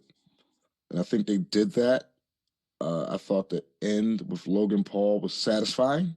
Everybody who doesn't want to see that guy get a stunner in the middle of the ring. If you're going to show up at WrestleMania and you're going to be that guy, I hope you get your ass kicked. So I wasn't too mad at this match. I was more angry that, again, more so with Sami Zayn, he doesn't get the time and the respect that he deserves for the type of worker that he is. I think he's much better than what they allow us to see from him. But again, he makes the absolute most out of the time that he does get. And him and Kevin Owens have an immense chemistry together. So I'm glad that they at least got a spot and they got to showcase some of what they do. And again, it was satisfying seeing Logan getting a fucking stunner. Jim? Well, this is Kevin Owens, KO Mania number 5. If people weren't keeping count, this is KO Mania number 5. I think by the time we get to KO Mania number 7, Kevin Owens will probably have the belt again. He's been working his ass off all year long. They wanted just to put him in a Mania match. It didn't have to be anything crazy. He was against his best friend. He probably wanted that off his bucket list. Fight his best friend in a match. The one part of the match I love the most, even though it was after the match, was when Logan Paul got stunned by Kevin Owens, because I love things like that, and I don't like Logan Paul, so I'm fine with that. I liked the match. Didn't think it was anything crazy. Just knew what it was going to be, and it was perfect for me. Yeah, that's a good point, though. It probably was on both their bucket lists to have a singles match against each other at WrestleMania. So that was pretty big for them also, Reg. Yeah, as far as that match goes, man, y'all both touched on it. And that's Logan Paul, man. I just count that match down there in the celebrity wing of WrestleManias to me. Like, it was a great match between Kevin Owens and Sami Zayn. We've all seen it before. They're great workers together. They put on a hell of a match. Storyline wise, we all knew it was going to happen. That's as kayfabe as you get. And I think Logan Paul did that more for his YouTube followers than the WWE. So that's why that match can kiss my ass. On to the next one. Next match. Next match. All right, next match, Jim. All right, next match was Sheamus versus Riddle for the United States Championship. This match was better than I thought it was going to be. I was saying, actually, in the very beginning of this match, if you guys remember when we were watching it on Zoom, that this match is good, but it's going to get overshadowed by Seth and Cesaro on night 1. And it didn't. Because by the end of the match, I appreciated that match for what it was as a standalone. I mean, that was Matt Riddle's best match in WWE, if you ask me, at least on that stage, on a big stage. He might have had some great matches on NXT or on SmackDown or whatever. That was good stuff right there. I mean, and it just goes to show you the type of performer that Sheamus is. Sheamus has been doing this for years and years and years, and he's gotten his rubs. You know what I mean? But as of late, he's been showing us the type of performer he really is, not just in putting some guys over like he has been, but even being a heel and being a face and being a microphone guy and being able to work with multiple people, because he's worked with a lot of people over the last year or two. And now I think, again, they're rewarding him for all that hard work. I mean, he's had a great year, and it's continuing, obviously. Like, they see something in him. I do believe that this match leads to a longer feud where maybe they're snatching them titles back and forth. I do see Matt Riddle getting a title back. But as of right now, Sheamus is our U.S. champion, and he absolutely deserves it after a phenomenal match, Reg. I 100% agree with you right there. And first of all, I'm going to give this match a solid B plus because I went into it expecting it to give it a complete F, and Why? Why so? Them guys get it on. Why would you give it it an kind F? of because I just haven't been a big fan of how much Riddle's been being pushed lately. But he surprised me in this match, and I think their styles complemented each other. Like one, Sheamus could work with this man so well because Sheamus can take these hits. Like Sheamus likes to fight. He's like, oh yeah, bring it on, bring it on. And Riddle, everybody knows he's one of the better strikers every day he's got since the Undertaker left. So like he can deliver these hits, and Sheamus is like, all right, cool. Like you can mess with me, then I can hit you just as hard. And can we talk about the finish of that match? That bro kick on the moonsault, on point, on point. How his reflexes were so good because that was dead on. Well, before that though, let's talk about the botch and how they had to make up for it real quick, because there was a botch in that match. Sheamus tried white noise off of the top rope, and he slipped, and they both just fell down. They didn't fall down like fell down, but they fell off the top rope, and Sheamus had to improvise. They both had to improvise. There was kind of a pause in that, but yes, they finished the fuck out of that. The finisher was on point. Like there's so many finishers of a match I rewind more than twice. That one was one, and like I know there were like slow mo reviews, but I even did that before like the review because I wasn't sure they were going to show that, but they showed it a couple times. That kick was so on point when this guy is halfway upside down in midair, and you get it right on the lip.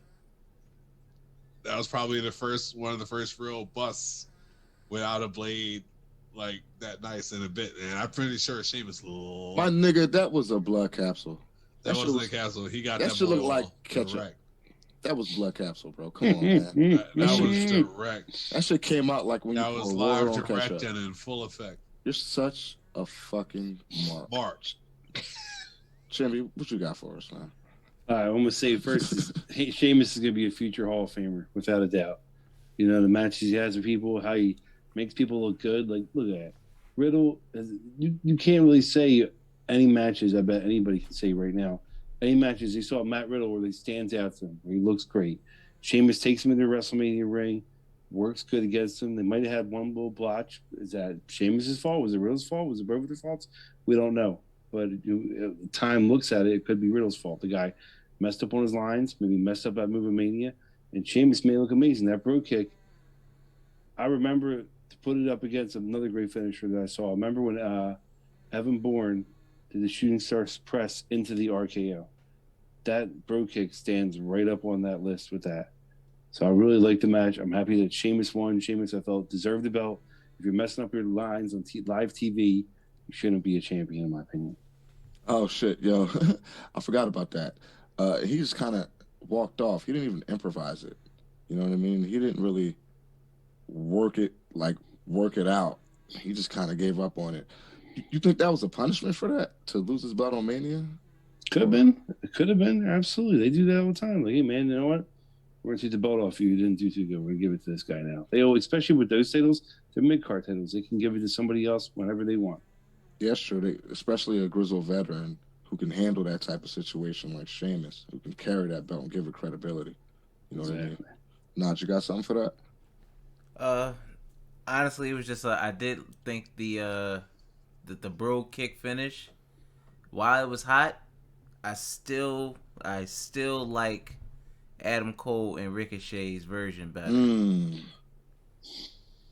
That was nasty though. That was kind of a different thing. I mean, no doubt that shit was the fuck nasty though. Yeah, But it was still, as you know, Sheamus being a big guy, big strong dude doing a bro kick. The timing was beautiful. It was beautiful.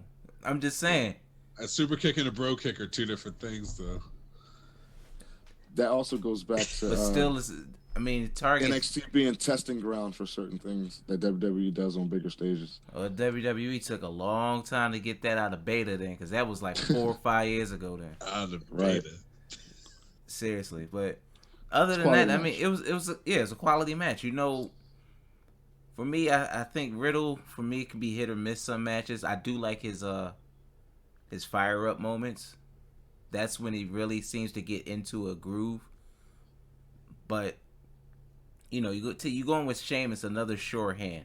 The only reason why Sheamus don't get like too much of a push is because he still has that spinal injury. So you want to give him sparing time. It's almost like you know, load management in minutes in basketball.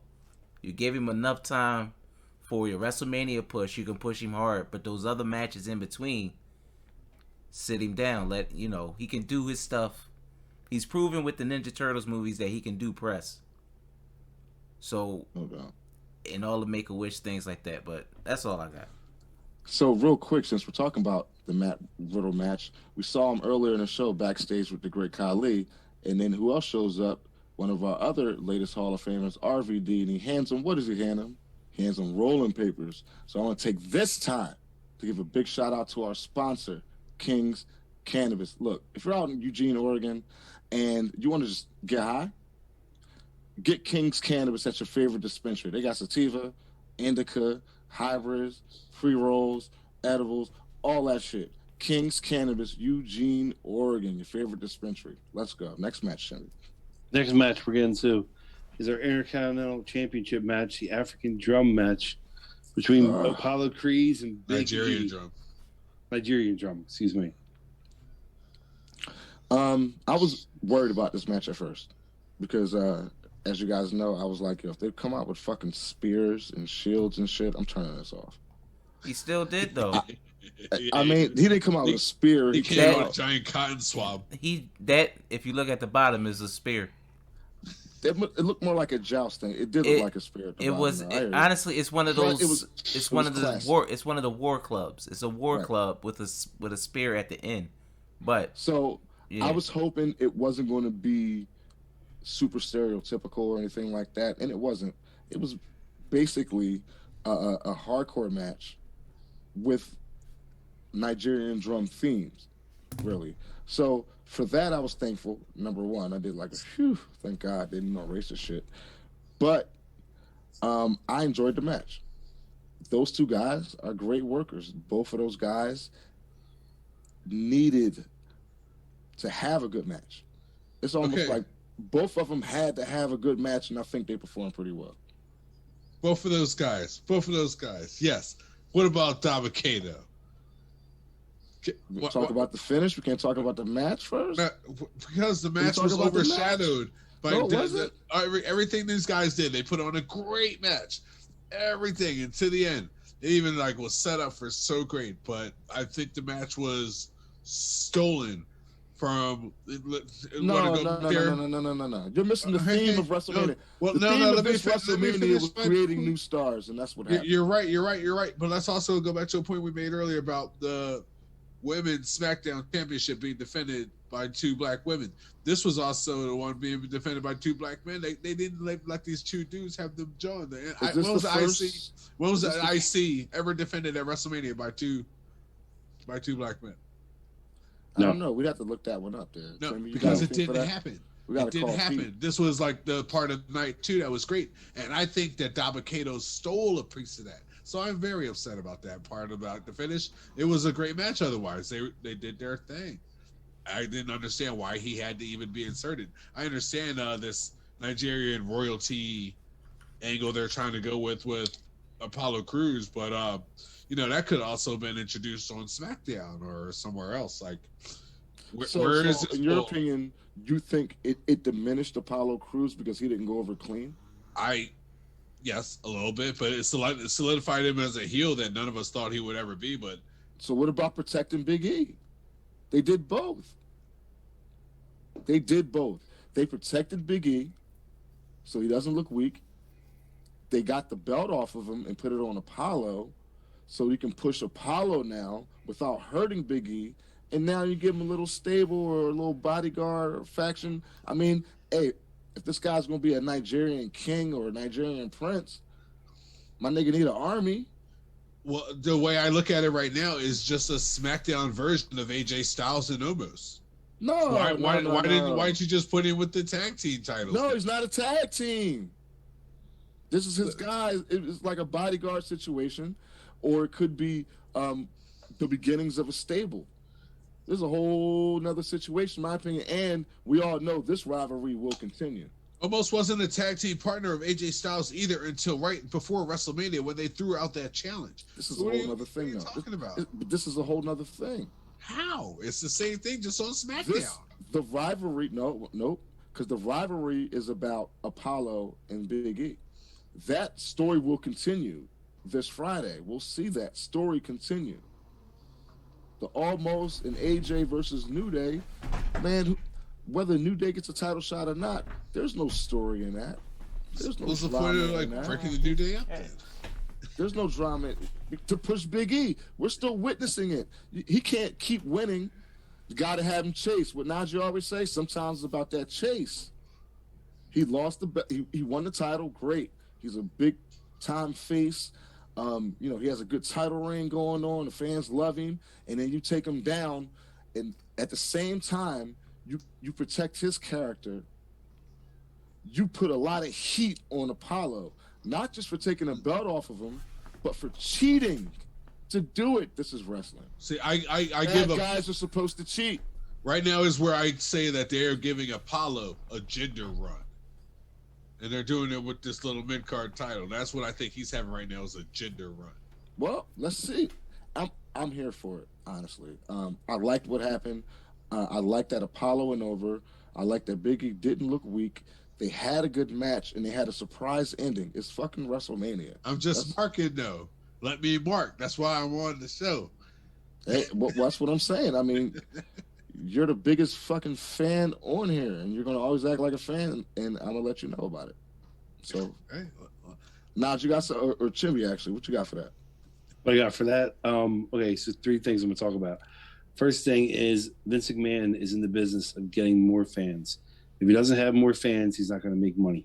So that match was one of the matches that people that would have watched WrestleMania might have been jumping out of their chairs. Big E's a very likable guy to people that don't watch wrestling. Apollo Crews looked like the bad guy. He was using weapons a lot more in the beginning of the match. I like that they used weapons at WrestleMania. And then at the end of the match, you see somebody comes out of nowhere who nobody knew except for us, really. If you look at people that watch WrestleMania probably once a year, saw that guy come up out of nowhere and beat the crap out of Big E, and then Apollo wins, that's the kind of match to get people drawn into storylines. Like, all right, I'm going to watch on Friday now and see what happens for people that don't watch wrestling. Because that's one thing that Vince McMahon's going to do on WrestleMania is look out there and be like, you see you haven't watched me in 10, 15 years. I'm going to get you to come back. Because that's the only way to make money. And WrestleMania is just one chance out of the whole year to get those new fans. So I loved this match. I loved the ending. I thought it was great, the hardcore. I think they could have done different with the name of the match because I think that threw people off. But as for the weapons and everything, it was great. They used everything. It was great. I mean, I agree.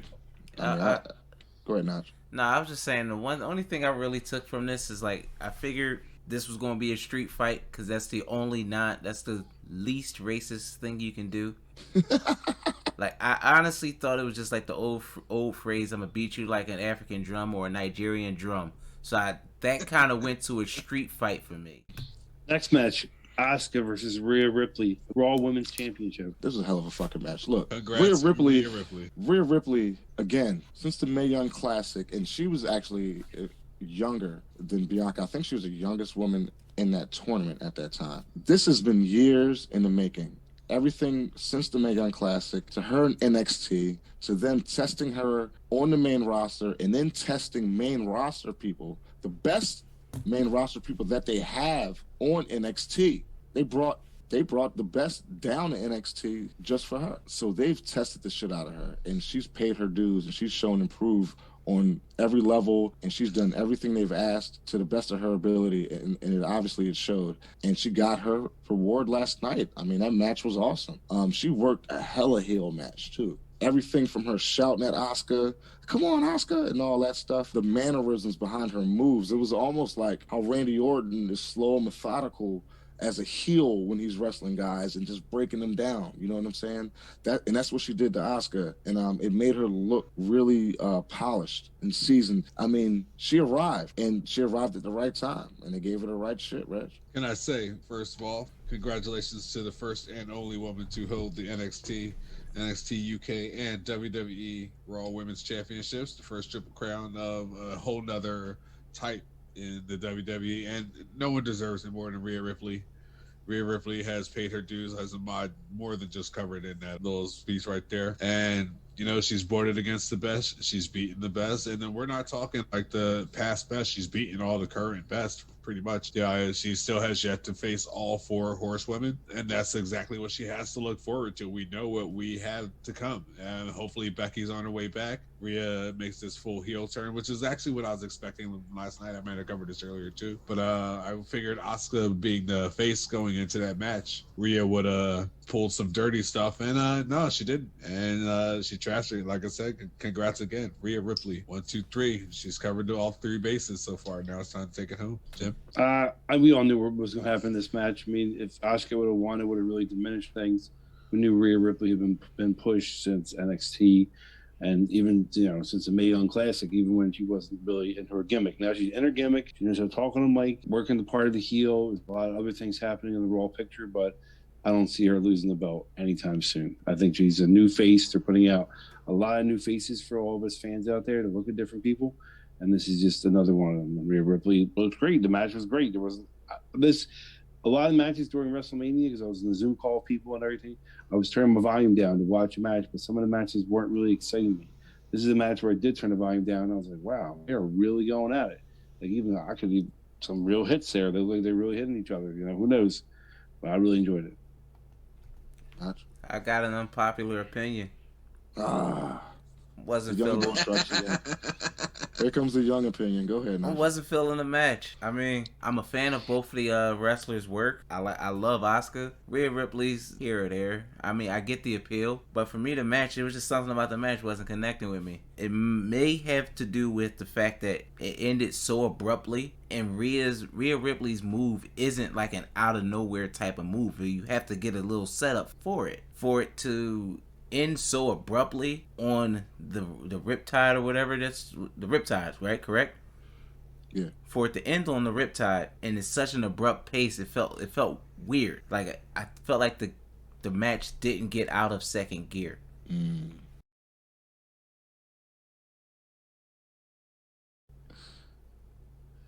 Next match is the main event for the Universal Championship.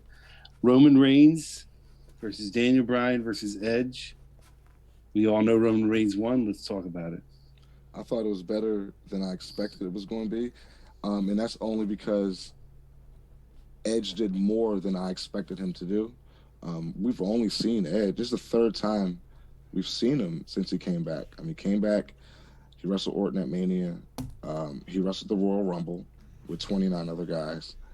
And he wrestled at Mania. And slowly but surely, not only are we seeing some of the things that made Edge great, but he's had to change his style and evolve based on, his own body and based on the times, the sign of the times, modern wrestling right now.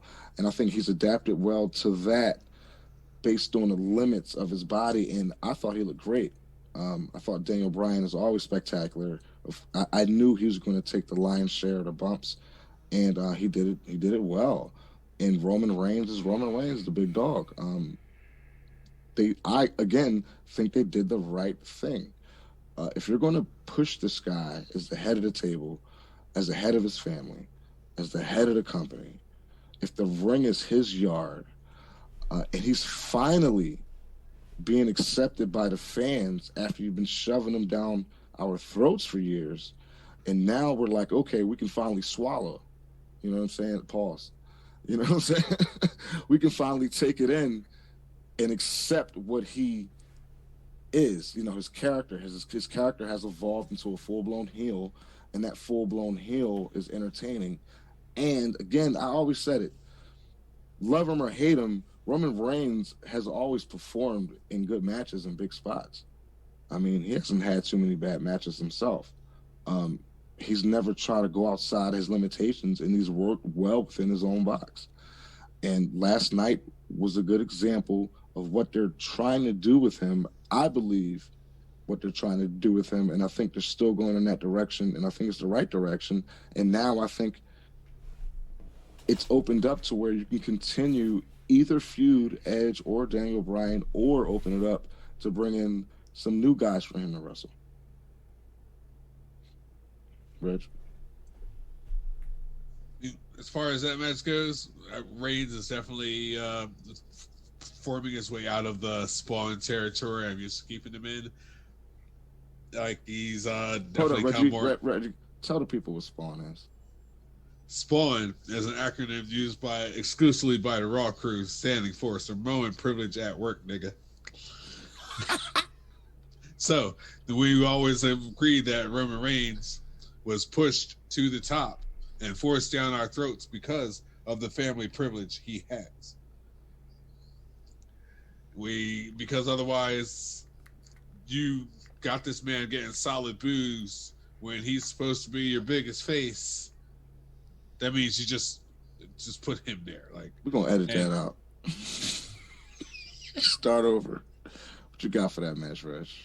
Just don't even mention Spawn. We're gonna wait till we get like 100,000 subscribers, and then so you told me to tell him what Spawn meant. So I know, but let's and then I thought about it. Fuck it.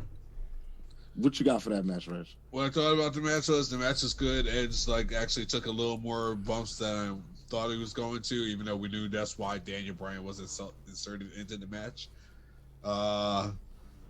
Wow, did not see the ending coming, but everybody knew that Roman Reigns was going to walk away with the title because he is like their top dog right now. Top dog meaning Vince's cash cow. The concerto to take Edge out. How about that turnaround of events, though? See, how you jump on that? Real quick, I mean, not just a concerto, the way he pinned him. I mean, how many triple threat matches in like that where he pins both guys?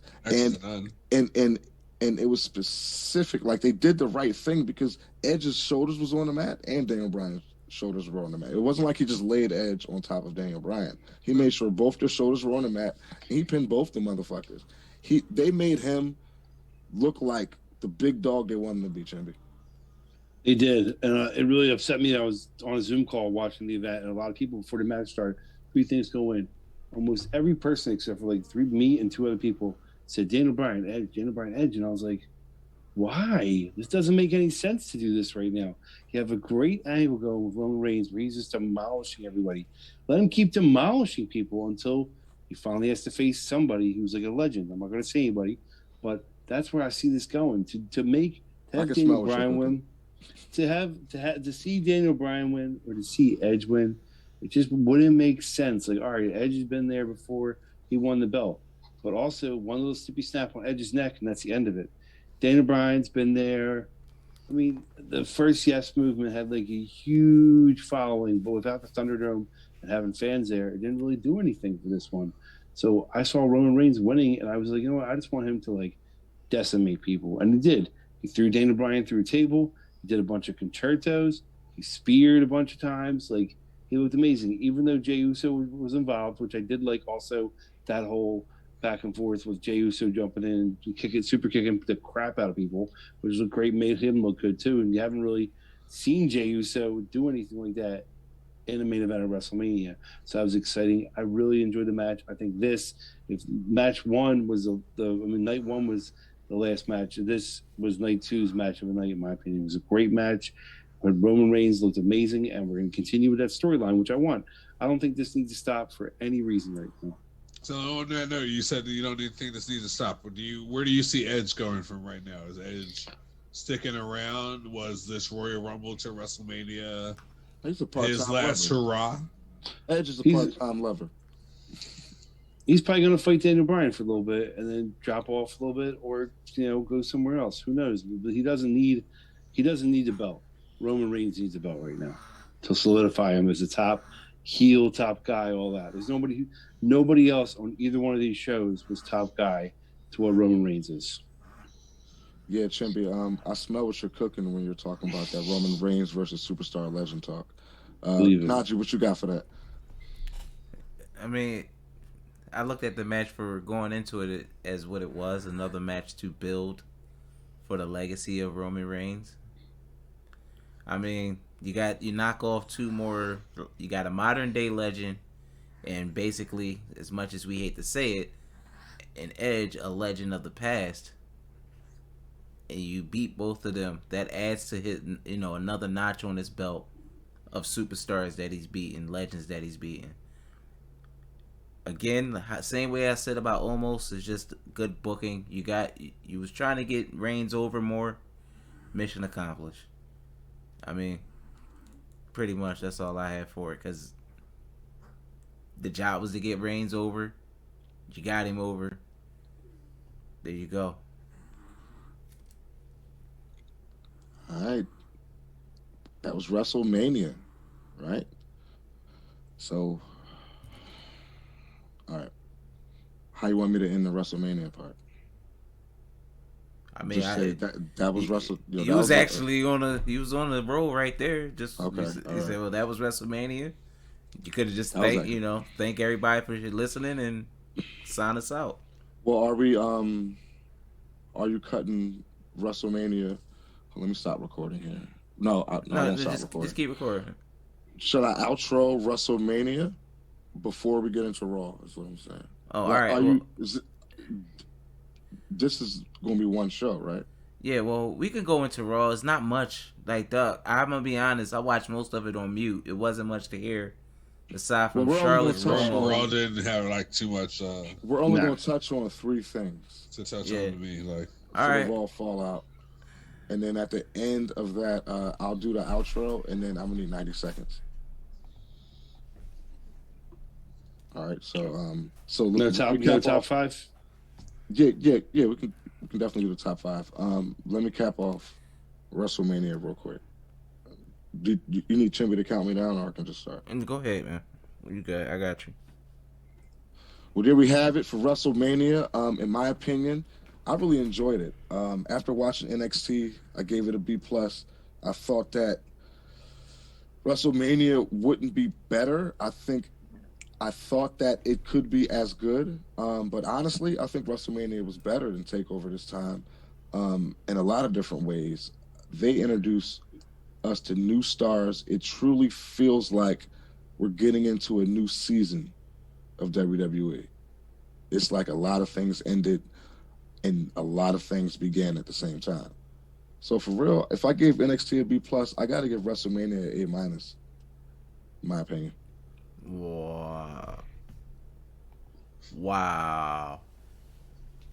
Yeah. Wow. Shit, I enjoyed that shit, man. I'm gonna have to go maybe a B. Seth and Cesaro? What does that mean? I mean, there was no one single match on NXT better than that match number 1. So they had the match of the weekend. Again, this is your opinion. Come on. I understand that NXT was better than I'm that just match. saying what I'm trying to say. This is your opinion, regardless. It's your opinion. It's okay, but still, I can't. Never mind. Look, it got a B. It got a B. It gets a B. Why was NXT better? Because you gave NXT an A-. Okay, NXT has, what was that? 10 matches. All right, drunkie. It got 10 matches. Only one of them was ho hum. Even if you say WrestleMania with their 14. What? How many bathroom matches did you have on WrestleMania versus NXT? Bathroom. Well, hold on. No. Here you go. No. Forget this. How many of your quote unquote fuck this matches did you have on WrestleMania versus NXT? Okay, so I would say, well, I definitely have one fuck that match. My true fuck that match is the match I didn't watch, which is Bad Bunny and The Miz. And then, of course, I had a fuck that match on NXT, which was the women's tag team title match. And wasn't the two women's tag team title matches on WrestleMania your fuck that matches as well? No, Shane and Braun was the other one. 2-1. For taking a spot. 2-1. Spot. 2-1. Just by 2-1. that. Just by that alone. There were more matches. So if just there were 14, if there were the same amount of matches, I bet you I would have had the same amount of fuck that matches or more on NXT. It gets a but B. There were more matches. Go ahead. It gets a B. Oh, you gave it a B. All right. Go ahead, Reg. Yo, WrestleMania had a lot of good matches to it. I think it had more ups than downs. So, as far as grade wise, I'll say a solid A minus. Like I said, more ups and downs. A lot of surprises that nobody saw coming. A lot of jaw droppers. A lot of good matches in general. A minus, man. A minus for me. Chim. I give it a B minus. Here's the reasons why. They put a lot of people on this card that took away from spots from other people. For example, the Friday night there was a Ultimate Andre the Giant 30-man battle royal, and there was a fatal 4-way with tag team dudes. I'm sorry, but tag team matches, especially when they're fatal 4-ways, that's something that should be at WrestleMania. And I felt like some of the matches, like some of them were really good, at like Cesaro and Seth. But other ones were just kind of bland, like not really what I rewatched. Actually, both events, and night one was still good, but there were still some blandness there, like Shane McMahon match, even some of the Riddle Sheamus matches just bland. I mean, WrestleMania to me, it's a showcase of the Mortals for a reason. It's those guys are showing how good they are, so I'll give it a B minus.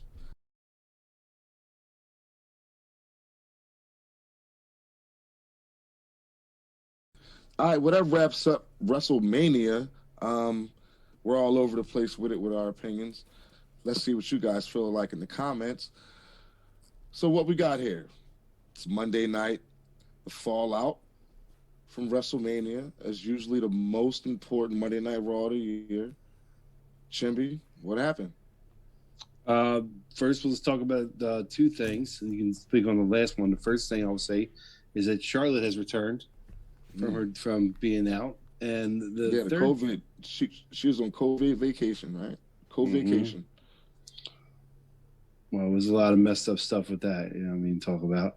And then the other one is that there'll be a triple threat match for the chance to challenge Bobby Lashley at WrestleMania Backlash. That's what they're calling the next pay-per-view. Yeah, let's talk about that real quick. What the fuck is WrestleMania Backlash? We understand if you're putting a pay-per-view after WrestleMania and you're calling it Backlash, we get it. We know why it's called Backlash. It's the Backlash from WrestleMania.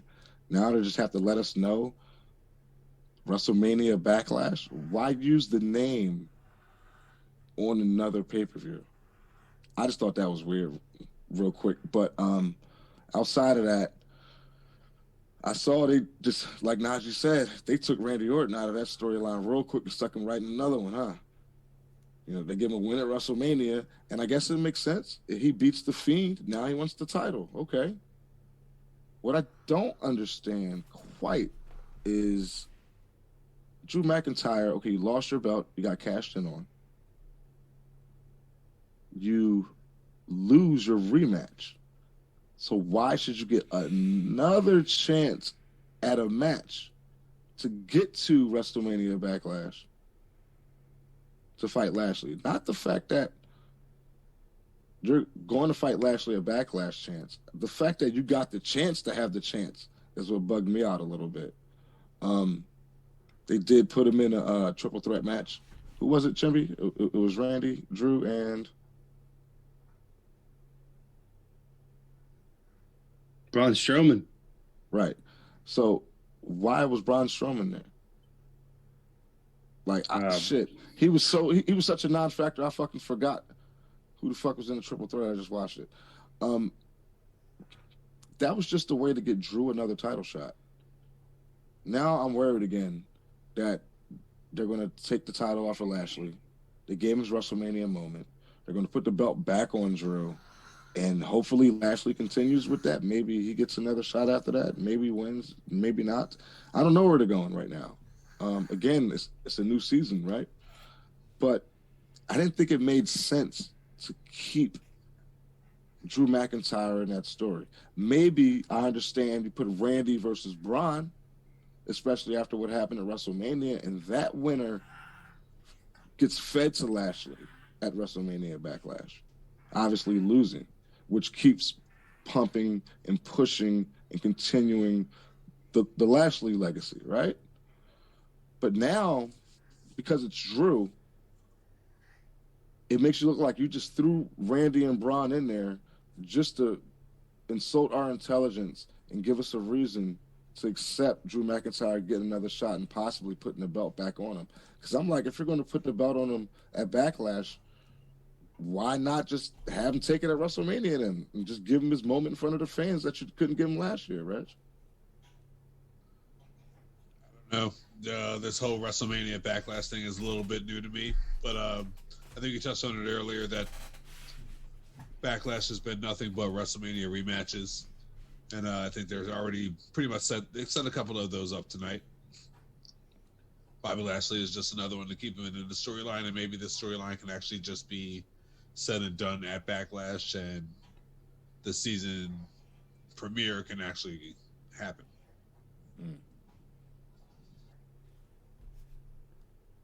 Jim? Well, WrestleMania Backlash, what I think it is they're trying to profit off something that just happened. Meaning, I think that they're going to try to have fans at the next pay-per-view. I don't know where they're going to have it. I heard they're shopping around right now. If they see WrestleMania Backlash, like, hey, the Backlash from WrestleMania, were you at WrestleMania? Come be with us again. You know, that's what they're trying to do, is get fans there. They want fans there. I mean, we miss being fans at places, so I think that's the reason they're making that event. As for this match, here's what I'm going to predict happens right now. Braun Strowman and Drew McIntyre are probably going to be pushed into some kind of going into the summer feud, probably end at SummerSlam because of this match. Randy Orton's going to win, but I think Randy Orton's going to fall to Bobby Lashley.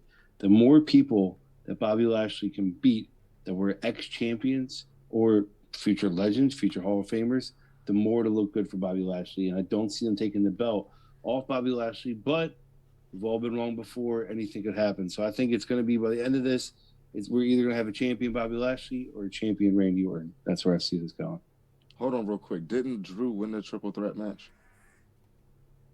Yeah, yes, he did. Sorry. I'm sorry. My bad. But I still think that's going to happen. I don't think they're going to go. I don't think they're going to go that route. I don't think they're going to go. Come on, Tim. You got to say that shit Bobby again. Lashley. You got to do that one again, bro. Fine. Well, Drew McIntyre won the triple threat match against Braun Strowman and Randy Orton. But I don't see them going that route. I don't think it's going to be Drew McIntyre, but Bobby Lashley again. I think it's going to be Drew McIntyre, Braun Strowman, and Bobby Lashley, Randy Orton. That's where I see it going. How are they going to work that? They're going to have another match where Drew's going to put up his number one contention? They have 4 weeks until the pay-per-view, so there's a lot that can happen. So you're predicting that Drew doesn't even make it to the title match at WrestleMania Backlash? I do not. I do not. I don't think he'll make it to that pay-per-view. Interesting. He's not going to make it, then who is? He's saying Randy. Randy Orton. Randy Orton. Mm. I can't see it, but we'll see. Notch. Honestly, I feel like it's what Backlash, as far as the name. You got to remember, they still now are exclusively on Peacock in North America. A lot of casual people that you're trying to get on, like get eyes on through Peacock, they're not going to know what Backlash is. But WrestleMania is a global name. So it's a little sneaky advertisement of trying to get the click of, oh, this is WrestleMania. Like, WrestleMania was just last month. What's WrestleMania Backlash? And I'm just speaking from a casual viewer who just has Peacock and is surfing through trying to look for wrestling. So that's my idea behind this whole rebranding of that name. And also, I feel as though since that's a B show, this is going to be one of those little feuds that they're going to be spinning their wheels with until they gear up for SummerSlam. So I didn't put too much into this triple threat match. That's just me. So I mean, but do you think Drew? Well, number one, Drew goes in to Backlash against Lashley, or like Chimpy says, going to pull something else out. And two, do you think Lashley retains either way? I think he retains because we forget we just saw the two dudes from Absolution come in, and Let's talk about that real quick. I'm just saying, hold on, that's what we are. Like, you just saw them come in and call, actually was they slammed Drew after it was over, and they sat there. They were setting it up like they were going to unmask. I think next week they may come out dressed to the nines in new suits, new members of the Hurt Business. So that was my question, and you kind of answered my question. So we saw the breakup of the Hurt Business. They got rid of Shelton Benjamin and Cedric Alexander. What now? They're going to set up putting T-Bar and who's the other fucking dude's name? I think it's gonna be. I think they're gonna go back to Dijak and A Flapjack. Was it Slapjack and no, T-Bar? No. it was. I'm talking about the real people. Dominic Dijakovic and I can't remember who's the other boy is. Dion Madden. Yeah, Dio Now, Madden. Dio Madden, yeah. So but what are their retribution names again? I know it's T-Bar and I don't know. I didn't pay attention to that. what's the other one? Stable. I don't know. I can't remember that one. Sorry. So you're saying Mason They're gonna- T-Bar. they're going to Mason T-Bar. they're All going to put these guys in some suits, basically take the mask off, and then we got two more members of the Hurt Business. So if that's the case, do we see Shelton and Cedric feuding with those guys, It's a or good helping way. Drew, or It's a are good we way going to have to. 4 weeks of triple threat matches? No, I think that's just a good way to get the I mean, two. 6-man tag team matches for the next 3 weeks. I think it's a good way to get those two over. The two new powerhouses over the former members. But yeah, that's where I think it's going. It's the same way, Triple H and Ric Flair plucked Batista and Randy Orton out of nowhere and just said, hey, y'all two want to make some money. MVP has already proven that he can at least shepherd a career somewhat on how to. MVP has shown that he can at least be a good manager and teach these wrestlers, at least if they can't talk, he can be that talking piece for them. He's like the Black Paul Heyman. That's how his gimmick is being portrayed Preach, now. brother. So I think that possibly that's the course they're going, but who knows? I think it's some weird shit how they just leave Mustafa Ali out to dry. I understand they wanted to break up Retribution because it wasn't going nowhere, and it wasn't doing anything, wasn't making an impact on the fans at all. And maybe that's because they were in the Thunderdome. I think that has a lot to do with the way these storylines have been perceived over the last year. But they just destroyed Mustafa Ali. So what are they saying? Are they taking him off TV? Like he has some kayfabe injury now?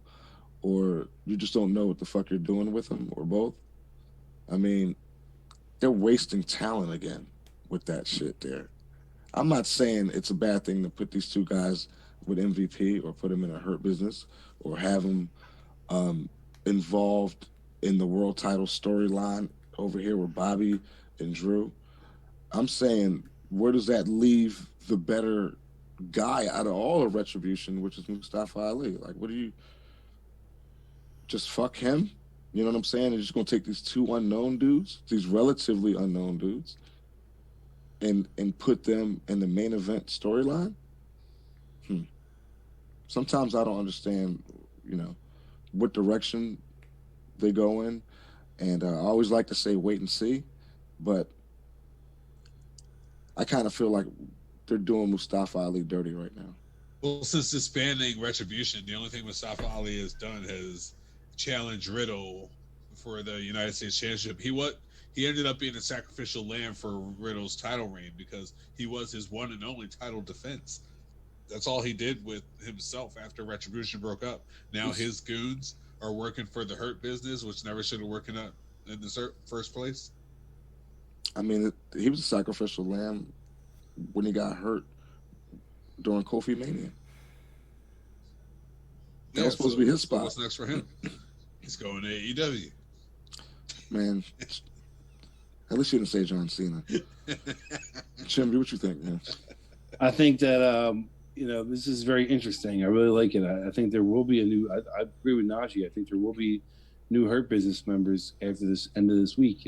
Or by the end of next week, and it'd be different Hurt Business. The last Hurt Business was 3 guys that all had title reigns and different accolades they had. Even Cedric Alexander, won the Cruiserweight championship. But I think that it's going to be something different where Lashley is a center point. You're not going to think about the other 2 guys until later on when they're finally stars. Something that WWE is trying to do right now is try to build new stars. These guys are new stars. Going into pay-per-view, I already made a pay-per-view prediction, but I like this. I mean, I understand Mustafa Ali, he should have a chance. I agree. He helped build this. He helped make this is his baby, basically. But I think that even though people don't agree with this, I think if you take Mustafa Ali and put him down NXT for like a month, 2 months, maybe a little bit, he will come back with a better thing than it's been. I think he still needs some work. There's something's missing that they don't feel comfortable giving him the full reins of everything. Yeah, they are kind of like pushing this big monster bodyguard motherfuckers down our throat. I mean, you look at what happened with Apollo Crews. You're looking at what happens with Bobby Lashley, and even with Almost. I mean, they are bringing in new stars. They're introducing new stars on a new network. Welcome to Peacock, and they're bringing in monsters, and they're making them look like monsters. So, like I said, we got to wait and see. So, what else happened on Raw? Was that it? Anything else big? Charlotte came back, returned, and talked about how she'd been kind of played around with storylines and is kind of dared to put her name back in the title picture. Let's talk about that. Straight up, Charlotte's going for 16. I mean, she's at, 13 now? I expect some pretty good work from Charlotte and Rhea Ripley, though. My thing is, Charlotte looked like a heel tonight, right? At least to me. And Rhea Ripley surely has been working the heel. So, what, we got heel Rhea versus heel Charlotte? Is that what we're looking at, Reg? Well, they haven't really set Rhea up as the heel yet. That still has yet to happen. So, like, right now, from the looks of everything that happened on Raw, Charlotte is the only heel in this situation. Like, Asuka is still Asuka, and Rhea is still... Rhea worked as a heel at WrestleMania. Rhea, you gotta admit, Rhea worked pretty heel on Sunday. She worked as a heel at WrestleMania. I would think so, but I still don't think they've like really solidified her as that yet. Not from what I saw tonight. Okay. I mean, it's good to see. I think the new thing with heels now in WWE is you go away for a while, you come back with some new chompers. That's all. That's all great. Yeah. It's all great. But She I mean, out of veneers. it was I mean, aside from me trying to catch her on her S words, which was hilarious, it's a Charlotte promo, and it's just like, again, like just dialed up to 12, and I like that she's leaning into it. I'm not a big Charlotte fan, but I recognize what she brings to the table. So the promo ticked all the boxes. New chompers was great. New chompers. It's the same thing. That's the first thing everybody said when Roman Reigns came back. They said, "Oh, it's Roman Reigns. Yo, this boy got new teeth. Veneers. Got veneers. My man got new teeth. Joe made out of toilet seats, man. That shit crazy." Yeah, so what else happened, Chim? Anything else big happened on Raw tonight? Well, I just want to talk about this real quick because if people don't know what's been going on with Charlotte Flair, they took her off TV because they thought the doctor looked at her and said she was pregnant. Then they found out she was not pregnant. So this promo, she wasn't allowed to say that stuff. You know what I mean? Because you're not really allowed to talk about that stuff behind the scenes. But you could tell this promo was showing that she's pissed off and that she's going to be something new. So I think as quick as Rhea Ripley got the belt, it's going to be coming off for her very quickly because Charlotte Flair is trying to get that world title reign to tie over for legendary father. Besides that happening on this Monday, the Miz won with help from Maurice. Maurice is back. Yes, they beat Morrison and Miz beat Damian Priest in a handicap match. The War Raiders were back, and there's not much really else. It was just kind of a roll after WrestleMania, probably because there's no fans. They're not going to do all those returns and everything and debuts, but we'll have to wait. The only thing that is interesting is a new announcer on the Raw team, and Samoa Joe's not there anymore. So does that mean he's going to be backstage role, or are we going to hear, Joe again? I'd like to see Samoa Joe come back. I mean, I haven't read anything whether he was medically cleared or not, but he's certainly been out for long enough, for real. You got anything to add to that, Reg? No, not really. Raw was pretty basic to me. A little underwhelming follow-up to WrestleMania. I expected a little bit more action, and it was nice to see the Viking Raiders return. I think it's the only other highlight I could give tonight. At the expense of Shelton Benjamin and Cedric Alexander again. Yeah. What are they doing with those guys? Nothing. Enhancement to the talent. jobbers for you. Enhancement talent, man. That's all. It's the best way I could put their careers right. Back of the line for you. Mm-hmm. All right, guys. That wraps up the pretty bland Raw after WrestleMania. That was disappointing.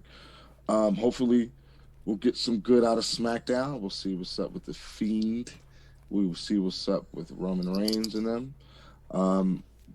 We'll see what's up with Cesaro, especially. We'll see where that's going. I'm very interested in that. And, of course, most importantly, want to see what's next for Bianca Belair.